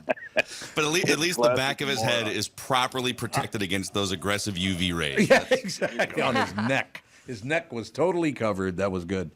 So Tom, yes, sir. Are you throwing in the towel here? No, but right now, it's like, well, Kent, you know me. Since I was 9 years old, I have loved the Minnesota Twins. I adore my Minnesota Twins. But when they score, 7 runs in 7 games? Let's pick up the pace, shall we? Yeah, they could. That would help. Yeah, to have a under 500 record and be in first place, yes, it says a lot about the division, I guess, right now. It's true. But you know what? They have 3 divisions, and they're leading one of them. So, hey, you got a chip in a chair, man. You got a chance. Oh, listen, a chip in a chair. I like that. Yeah. No, I mean, my problem is, as you've always known, Mr. Hrbek, is I love my Minnesota Twins. It's not even that I like the Twins. I absolutely love that team. The enjoyment that I had I went to my first game at 9 years old, their first year in the league. I was taken by Dave Anderson's father, and we sat there. I literally thought I was in heaven. The lights and the green grass and everything is just... Look, I come from North Minneapolis. Nobody's grass looked anywhere near that good. I'm here to tell you. It just didn't happen. But I will never forget how I felt that day. And to this day, all these years later, I still feel that way about my Twins. So when they're horrible, like they are right now, it's painful for me. Let me just put it that way. I think it's probably painful for them themselves. I would think so, yeah. What is the deal, Kent? Why? And Phil, you too. I'd like to hear your take. Why can't they hit right now? What happened? I mean, they're better teams, I understand. Yeah, they just got done playing Tampa, who has been on one of the best runs ever in the game as far as the start of the season. I watched the games this weekend. I didn't recognize anybody's name on that team. It was weird. I mean, I just didn't know a lot of the guys' names, but these guys are playing fantastic baseball. You go into a series and your team is struggling, and you're playing the team that has the best record in baseball. Yeah, and you're gonna look a little.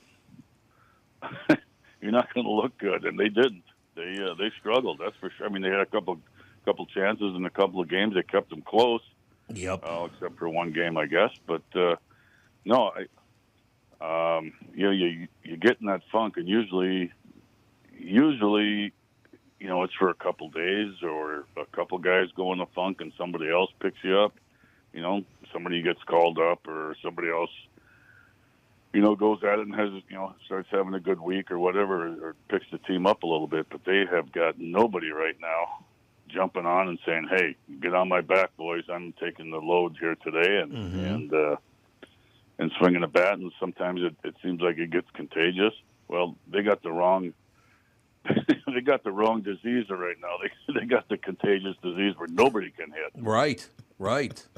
Why is there any reason for that? I mean, you can't blame it on the batting coach, obviously, that everybody's in the tank. But why does that happen? What happens? You know what? It's something back in the day when I played 100 years ago. You got in a funk and you tried getting out of it some way. You tried different batting practice. You didn't take batting practice just to try to get out and have a couple days off. You try to go back to the old theory: see ball, hit ball. Don't try to. And I think getting in a slump nowadays with the way they swing the bats at the plate, going with this launch angle stuff and all that kind of stuff. When you're off, this is just personal opinion, of course. When you're off, you're off. But I mean, you got to start making contact and start, knocking the ball the other way, making contact. Get the old dreaded duck fart hit once in a while. Dump one in there. Well, then Phil has to do the sound effect. That was good. It was actually the spicy pork chops last night. Oh, it was.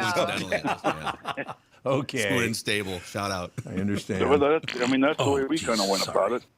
Empty mind, full bat. It's like playing golf. You go up there and you're thinking about everything, and you get all set up, and you get all, you go, okay, my legs are right, my stance is right, my hands are right. You take the club back, you swing, and you fire it right in the woods. You know how many times that happens? And then you put down another ball and go, dang it, and you wind up and whack it right down the middle without even thinking about it. Right? How many times does that happen? No, did you bring that up because of my throwing out the first pitch at the Twins game in August? Is that why you're bringing this up? Going way left with the ball? Is that what you're saying? It's going to go viral. You're going to hit someone in the nads, and it's going to go viral on TikTok. Right. I will never forget the look on your face when because I forgot, because I hadn't been on a mound in forever, that your left foot's a lot lower than your right foot, so the ball's going to go left, so you have to prevent it from doing it. I literally almost threw it in the damn dugout. Well, it's a good thing you didn't fall on your face. Let's put it that way. Well, that's true. That's exactly right. And Mr. Hrbek just didn't even look to see where the ball went. He just stared at me like, what the hell was that? I didn't even make an attempt to try to catch it. No, he did not. He did not. It was wonderful. So that was brought up again today, yesterday, Mr. Hrbek. People bring that up to me all the time. Hey, nice throwing out the first pitch there, Tom. That was nice. There's video of it. There is? Mm-hmm. Oh, Jesus, wonderful. Once a week, I jump on your Instagram, and it's on one of your stories, and I just watch it. Oh, for God. I'm not Brittany, on Have you ever thrown out a first pitch? I threw out the first fetch at a Saints game for the dog day that they had. First fetch? Yeah, I got to have my dog sit on home plate, and I threw them a ball for the. Oh. Yeah, it was really that's fun. Cool. Yeah, that was a lot easier because you could go either way. Let me ask you something. Were you nervous? No, because it's the Saints, and it was super funny and silly, and it was, okay. And I didn't have to go over the plate or anything. It was like I could just throw it high in the air and know that my dogs were going to catch it. Was your dog nervous? I mean, that's a big crowd. Robot was, but Izzy wasn't. Okay. Maybe Izzy should go into the Twins clubhouse and try and loosen the boys up. Phil, By the way, the Twins are on pace to set the. What's that, Kent? Have you been down in the field and seen these people that are throwing out first pitches? I mean, they're sweating. They are, yeah. Moving their arms around. I could tell Tom was a little nervous. I mean, he was trying to be Mr. Professional there, but I could tell that there were some nerves. And believe me, everybody that goes out there to throw the first pitch, go out there and stand on that mound, the old bunghole gets a little tight. It really does. I would. All right. That would actually be my worst nightmare. Is the As a tight formalness? bunghole? Oh yeah. Well, yeah. Okay, More not like good. my husband's worst nightmare. Am I right? Thank you very much. Oh, Jesus. I got to go home early. Did I tell you that? I can leave a half hour early today. Joke. Oh, God. All I want to say is, Kent, that would ruin me as a person, is trying to go out there and throw that ball. So it's funny because you're very dramatic about your throw, Tom. It wasn't as bad as you've made it out to be. That's not what Hrbek told me. Well, Hrbek is probably going to make fun of your everything always. You know, like for the last 40 years? Exactly. No, wait a minute. He goes, wait a minute. Why would I do that? Why would you do what? You're such an innocent man. I was jacking him up to throw it over the plate. No, hey, make a nice, easy throw, because I know what he felt like. Because I've done it before. I went out and threw out first pitches at the ballpark at a couple different ones and here at Target Field. And it's nerve-wracking. And I've done, I did it my whole career. Well, I didn't pitch, but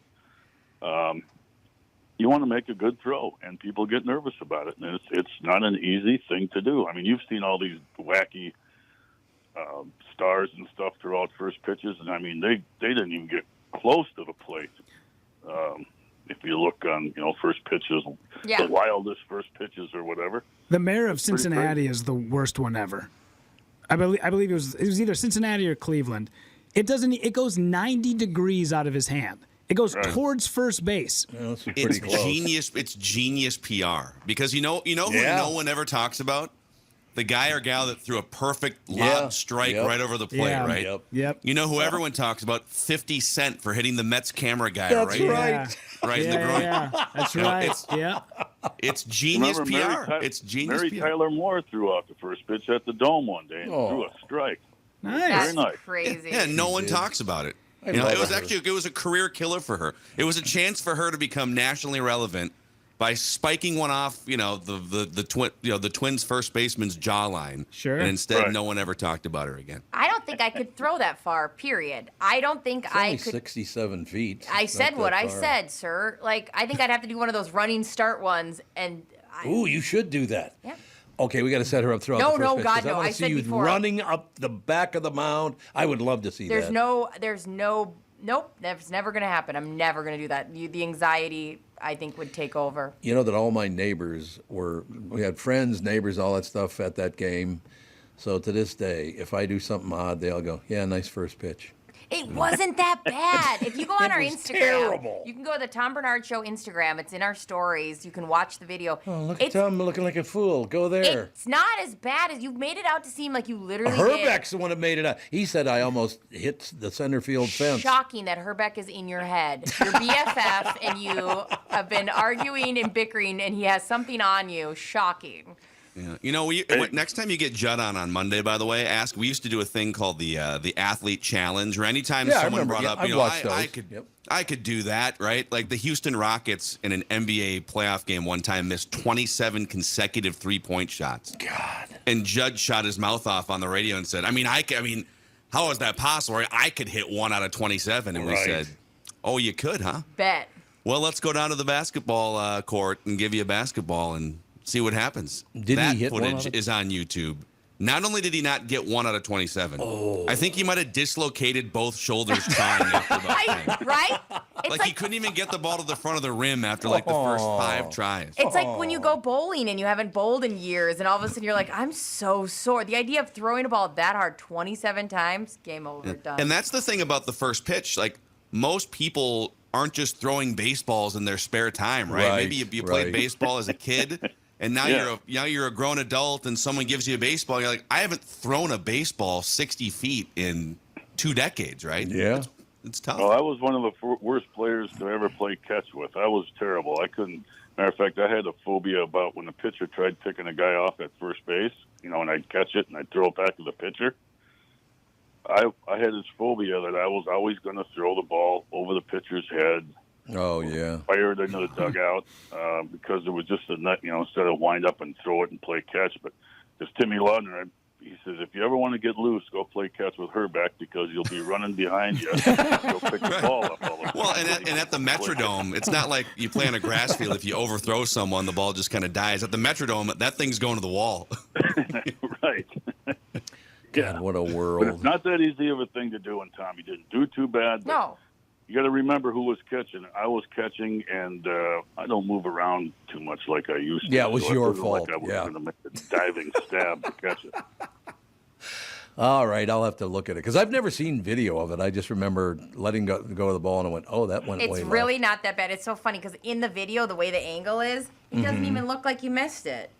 But it doesn't? No, it's just you have Must be a Kent really telling you bad left every. Okay, I'm going to watch it right now. What was CB Buckner calling the balls and strikes? Is that why? It almost went Phil, in the dugout. No, it did. Calm down, sir. Phil, Listen. what's your take on this team? Well, I think you did it. I mean, I'll leave the how up to you, but I'll give you the why. Why can't they hit? I'll let you. You can tell me mechanically what they're doing wrong, but I can tell you that being on pace to set the major league record for team strikeouts. Oh God. Yeah. Literally in the history of baseball, 150 years, nobody has ever struck out an average of 10 times per game, which is what the Twins are at right now. Right. So you start every game. You get 27 outs, right? I'm not a math major. You start every game on average by just giving away 10 without putting a ball in play. It's good. At least, to what you were saying, at least hit a ground ball somewhere. Like give yourself a chance to have a ball trickle through or move a runner over or something. It's just, you can't win like that, I don't think. And it's just surprising that everybody has jumped on the same boat, and there's nobody that's, I guess Kirilloff is probably one guy that is swinging a bat halfway decent. Yeah, yep. Back moving the ball around, but for the whole team to go south. But then again, you know what? The season ended today, they'd be going into the playoffs. And I know. What do you say about that? You know what? You try to win your division, and you go from there. 87, we had what were we 82 and something? How many games were we? 84, 85 and something. Yeah, 85. Yeah. And we got hot at the right time. Everybody's bat came around. People picking each other up, and we were supposed to get blown out by Detroit. And we ended up beating them, and the rest is history. But it's a weird deal. Luckily they're in the division where all the teams are struggling, and you know what? They could become the hottest team in baseball come October and win a World Series. You never know in this stupid game. It's a weird one. Well, there are people in the area back in 1987. There was a guy, I think there was a guy on some morning show that predicted the Twins were going to win the World Series before the season even started, but I can't remember who that was. But I think he's been doing that ever since, though, too. Every year. Yeah, I kind of do that every year. You're right. I do that every year. No, they're going to win it all this year for the past 37 years. But man, that was so much this fun. segment started with you, Tom, asking, "Hey, do you guys have any recommendations for what I can watch instead of the Twins at this point?" Yes. And I'm not sure if you've heard of him, but the Miami Marlins have a hitter. His name is Lou Arraez. Luis Arraez, I guess is how you pronounce it.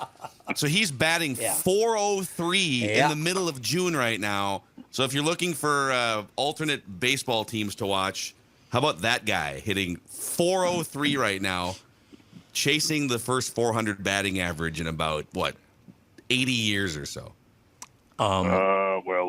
Crew was doing it back in '77, I think, at one time, wasn't he? Yes, but anyway. And Gwynn in the '90s, right? Yeah. And Crew hit one up 377, I think, and then Gwynn in the strike shortened season, I think, hit 394. So we'll see if he can stay above the 400. That's a fun thing to watch. And then people keep asking, geez, what would we do if we had him on the team, and how much better would we be? Well, he'd be getting base hits, but nobody'd be knocking him in. Right. He'd be lonely out there. That is true. Yeah. And one thing I need to point out about where Arraez is now, I'm looking up at the screen, and there are 5 people on. Well, Kent's not on the screen, but there's a square where he would be. So the 5 people on this show right now, there are more people on my screen right now than go to the Miami Marlins games. There's nobody in that stadium. Same for the Rays games, by the way. Yes. Combine those. Same way. God, Tampa Bay. I was watching those games. There's nobody in the stands. What are they doing? I have no clue. They haven't had attendance there for a long time at that ballpark. Something's weird about it. Yeah. Yeah, there's no doubt. I mean, that team is kicking ass, and nobody is at. I literally pointed out to Catherine the other night. I said, "Look at this, honey. There's no. Was the game started?" I said, "Yeah, the game's like in the third inning. Nobody there, and I mean literally nobody. It's sad. It's too bad." Yep. So we don't have that anyway, thank God. We got people showing up for the games, having fun, you know. There you go. Phil, having fun, but apparently you're taking it off for about a week, right? Running them off? I'm lying, you know that. I'll watch every damn minute because I torture myself. I do love that team, man. I'm sorry, but I do remember when I had heard they were moving here. I was 8 years old at the time. I said, oh, my God, because they had the Millers, the Minneapolis Millers, but I never got to go to one of the games because I think tickets to get in were like 50 cents, and I didn't have 50 cents or whatever the hell it was. But to have that baseball team show up, and again, to go to one of their first games, I will never, ever lose my love for our Minnesota Twins, no matter how much they suck right now. You know, we should embrace the strikeout thing. If they break the major league record for team strikeouts, let's hang a damn banner in Target Field. I agree. Let's put it right next to Puck, Hrbek, just right up there on the left side. Let's celebrate it. Yeah, along with the championship, right? Yeah, it should be good. Still in first place. That's all I'm going to say. I'm still on the wagon. No, you're right. Jumping off.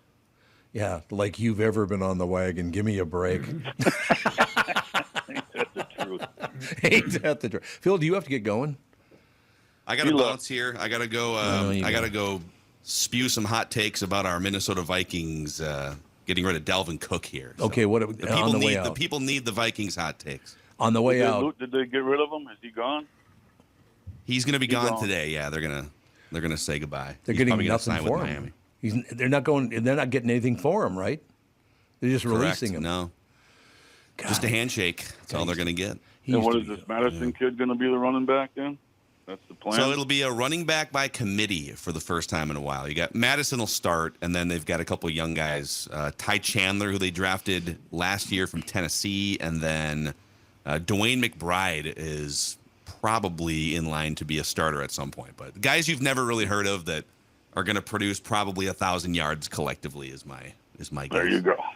And they're going to throw the ball all over the field. Yep. Right? Indeed. That's exactly it. All right, fellas. Well, a magnificent job of reporting today, I thought. Oh, incredible work by us. I'm going to still be watching. Me too. I'll be watching. Okay. I'll be tortured. The way it started off. Keep those bungholes loose, America. Keep those bungholes loose. All right, fellas. Thanks a lot. Have a good weekend. Have a great weekend, guys. Take it easy. Ladies and gentlemen, Kent Hrbek Sports and the Tom Barnard Morning Show is presented once again by Killebrew Old Fashioned Root Beer and Cream Soda. Start your next memory at your favorite grocery or convenience store today. Find a store near you at KillebrewRootBeer.com. Thank you again to Phil Mackey. Ladies and gentlemen, from Skor North, of course, with Kent Hrbek. One of my favorite segments of the week. I love it. I just love Kent Hrbek. Always have, always will. He teaches me so many phrases, too. A chip in a chair. A chip in a chair. That's I'd never heard that phrase. Really? I wrote it down, yeah. Oh, a chip in a chair, yeah. It's That's been around a long time. Pretty cute. And then what do you say, a duck fart? Duck fart. You did say duck fart. Never heard that one either. My favorite Hrbek story is about, it actually made the news on a lower level, but some guy was literally almost rammed into Hrbek's car like 30 years ago. Yeah. When he was with the Twins. And the guy, for some reason, the guy was trying to run him off the road, or I don't know what the hell he was doing. Oh, no. But apparently Kent did not take it well, and the guy would not back off, so the guy ended up taking... Now, I don't know how big Kent's hands are, but they're a lot bigger than mine. So to get socked in the mush with that fist would not feel good. No. So I asked him the next time I talked to him on the air, on the cue, I said, so what was that all about? Why'd you hit the guy? He goes, what do you mean? I said, well, why'd you hit him? He goes, well, because shit happens. Okay. Shit definitely does happen. It definitely does happen. And the next shit that happens is going to be Timmy Lammers is coming up in just a couple minutes. We'll take a break. Be right back with Timmy Lammers and his Hollywood Report. This is Tommy B for our new advertiser, Niemeyer Trailer Sales. They've been a part of Minnesota since 1965. The name says it all, too. They are family. If you want to take your passion on the road, Make memories camping wherever you want. No motors, but pulled trailer RVs. Go to Nevaeh Trailer Sales.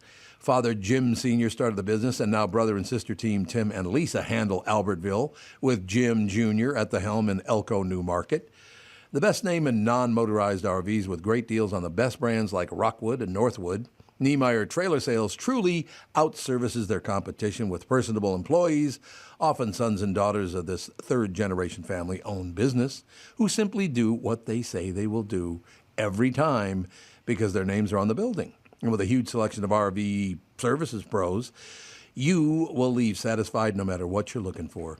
They take care of every memory maker, customer, that comes in their Albertville location or Elko New Market location. Head to NIEMEYERS.com and put your passion on the road. Nevaeh Trailer Sales. Ready, set, summer. Hi, Judd Zolgad here. You know, the unofficial start of summer, well, it's here. Whether you're heading to the beach, the ballpark, or a barbecue, summer is more fun when you are feeling your best. Let Livea Weight Control Centers help you make the most of our beautiful summer days. Join Livea's doctor-recommended program today and get 8 weeks free. That's right, 8 weeks for free. You could lose up to 15 pounds or more by the 4th of July. I lost 40 pounds on this program a couple of years back, and I'm going to tell you the most important thing. The dietitians and nutritionists at Livea are going to help you maintain weight loss. We've all lost weight, right? Inevitably, it feels like it comes back. Not with this program. It has done right by me, and I'm going to tell you right now, it's going to do right by you. Summertime is here, and Livea wants you to make the most of it. Call 855-GO-LIVEA or visit LiveaLivea.com. Join today and get 8 weeks for free. Again, 15 pounds or more lost by the 4th of July. Are you kidding me? Call 855-GO-LIVEA. Livea voted Minnesota's best weight loss program 2 years in a row. Check them out to lose the weight.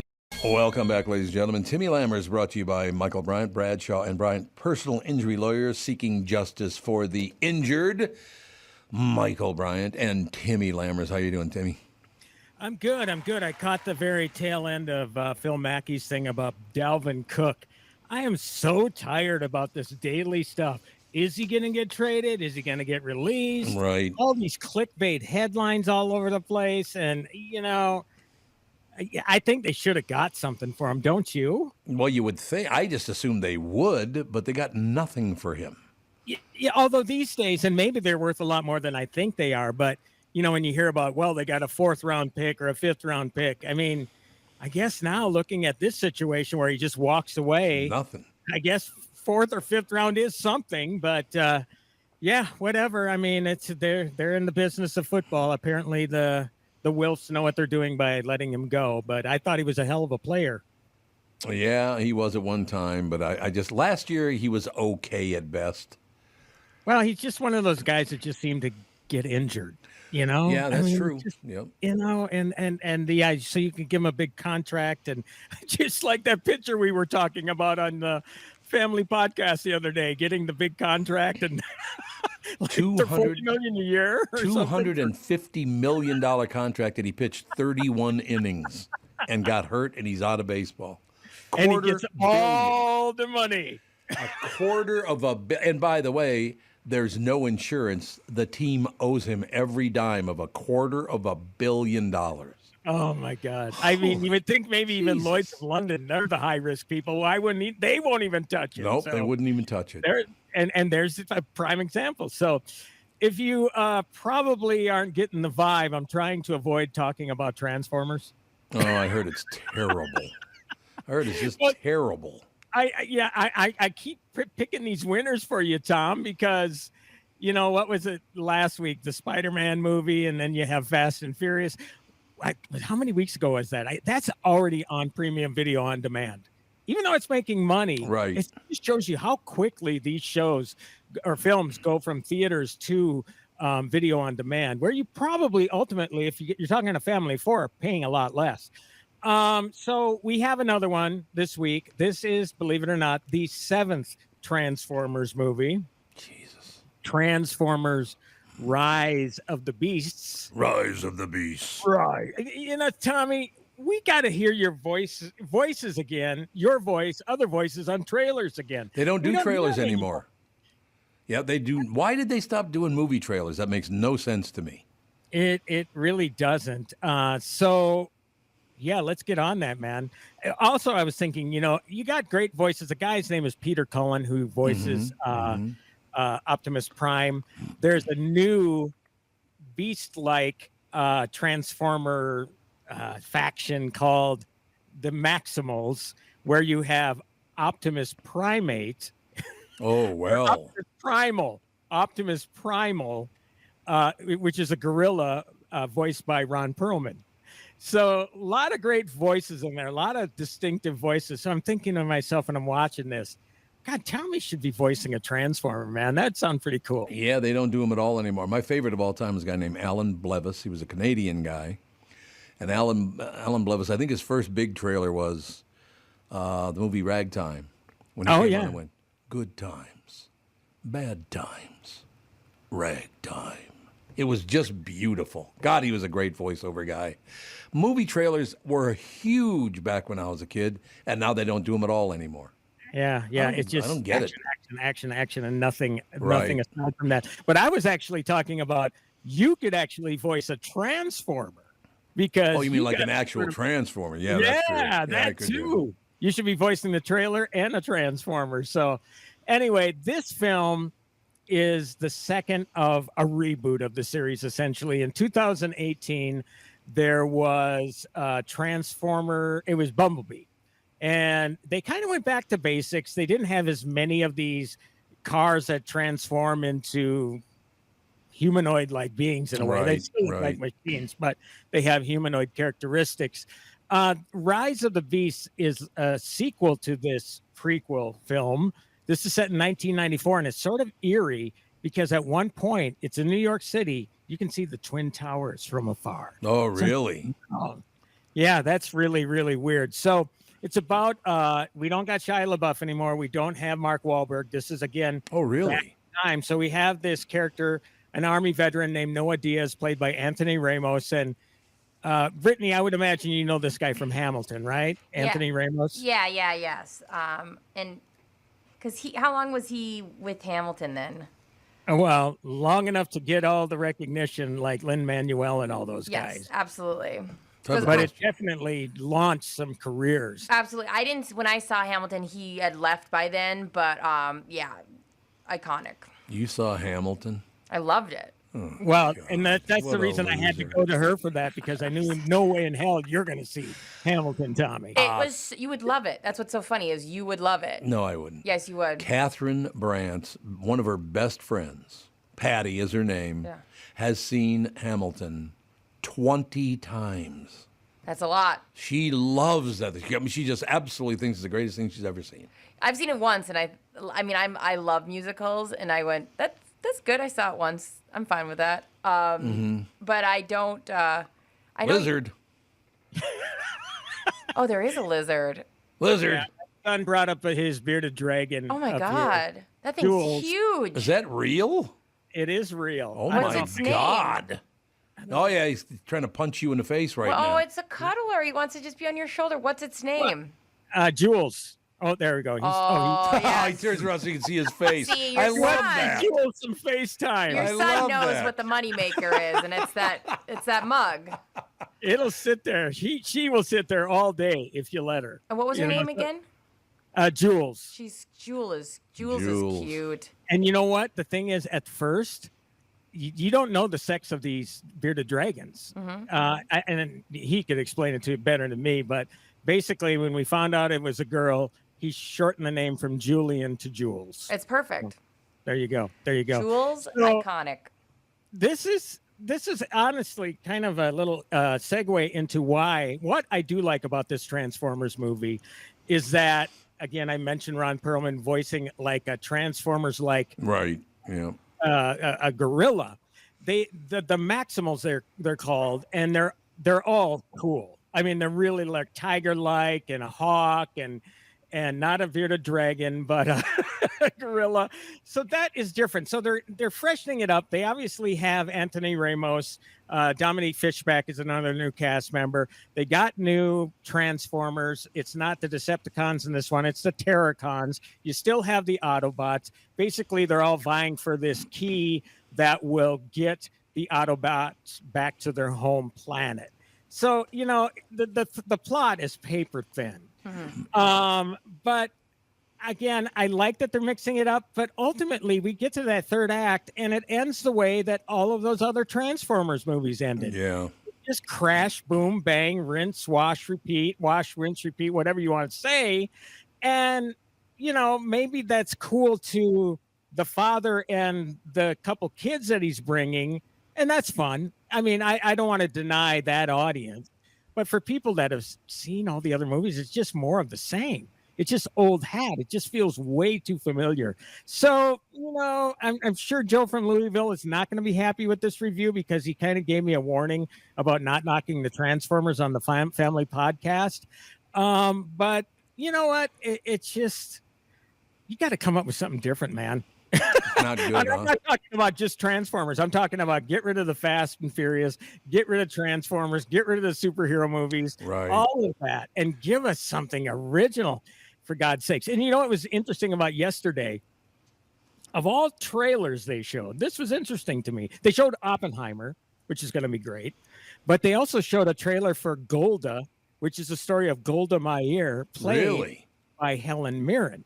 Oh, I love Helen Mirren. It's like, wow, that is something I haven't seen before. I mean, certainly know who Golda Meir was, but yeah, but that's the sort of stuff you're never going to see in the summer. So what you have throughout the entire summer are basically movies that you're going to see over and over and over again. Now, I will say, just a slight tease to next week, I think that The Flash rises above that. I've already seen that film. So we also have Indiana Jones coming up too. So who knows? Maybe the summer will be saved. Mission Impossible. But right now, I'm not impressed with what I've seen so far with all the summer offerings. Well, God, it's the same movies over and over and over. 10, what is it, Fast X? I mean, 10 of those? Really? You need 10? I think it's a real telling sign when that thing... It debuts on premium video on demand within about 3 weeks, maybe. Yeah, yep. That's a real telling sign of where these films. Now it's a nice option. They're still going to make money, not nearly as much money as they would in the theater, but it'll be interesting to see where this film ends up because it's perennially. I can't say that word. It's generally those films are $billion films worldwide. If you can say generally, you can say. Perennially. Very good. You did it. Yeah, baby. I'm proud of you. Obviously Jules isn't impressed by it. No, she won't even look at you. She keeps looking away going, I don't agree with him. Oh, look, he's going to give you a kiss. I think she's telling you that you can go ahead and never have to review another Transformer or Fast and the Furious one ever again.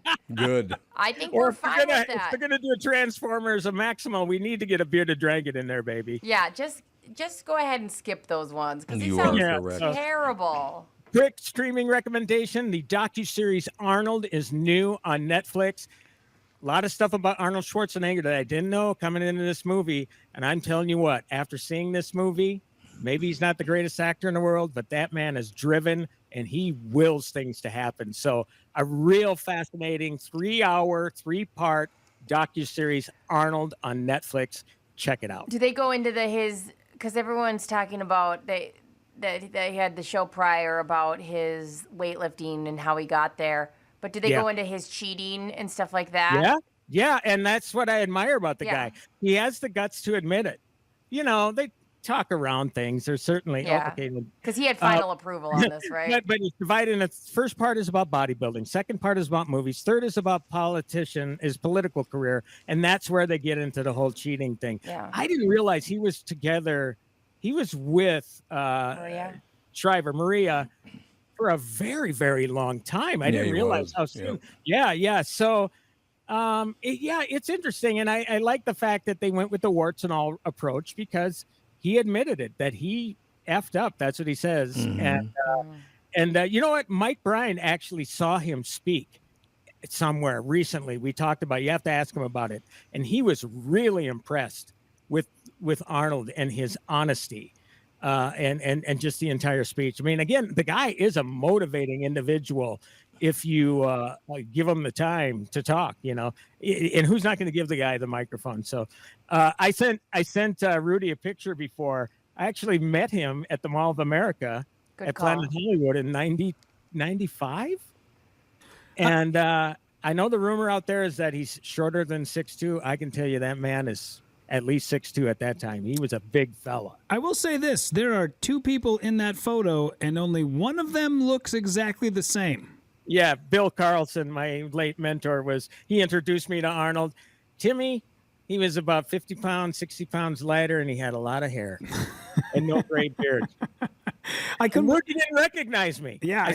I said, the dude on the left, you're not going to know who he is. No idea it was you. Yeah.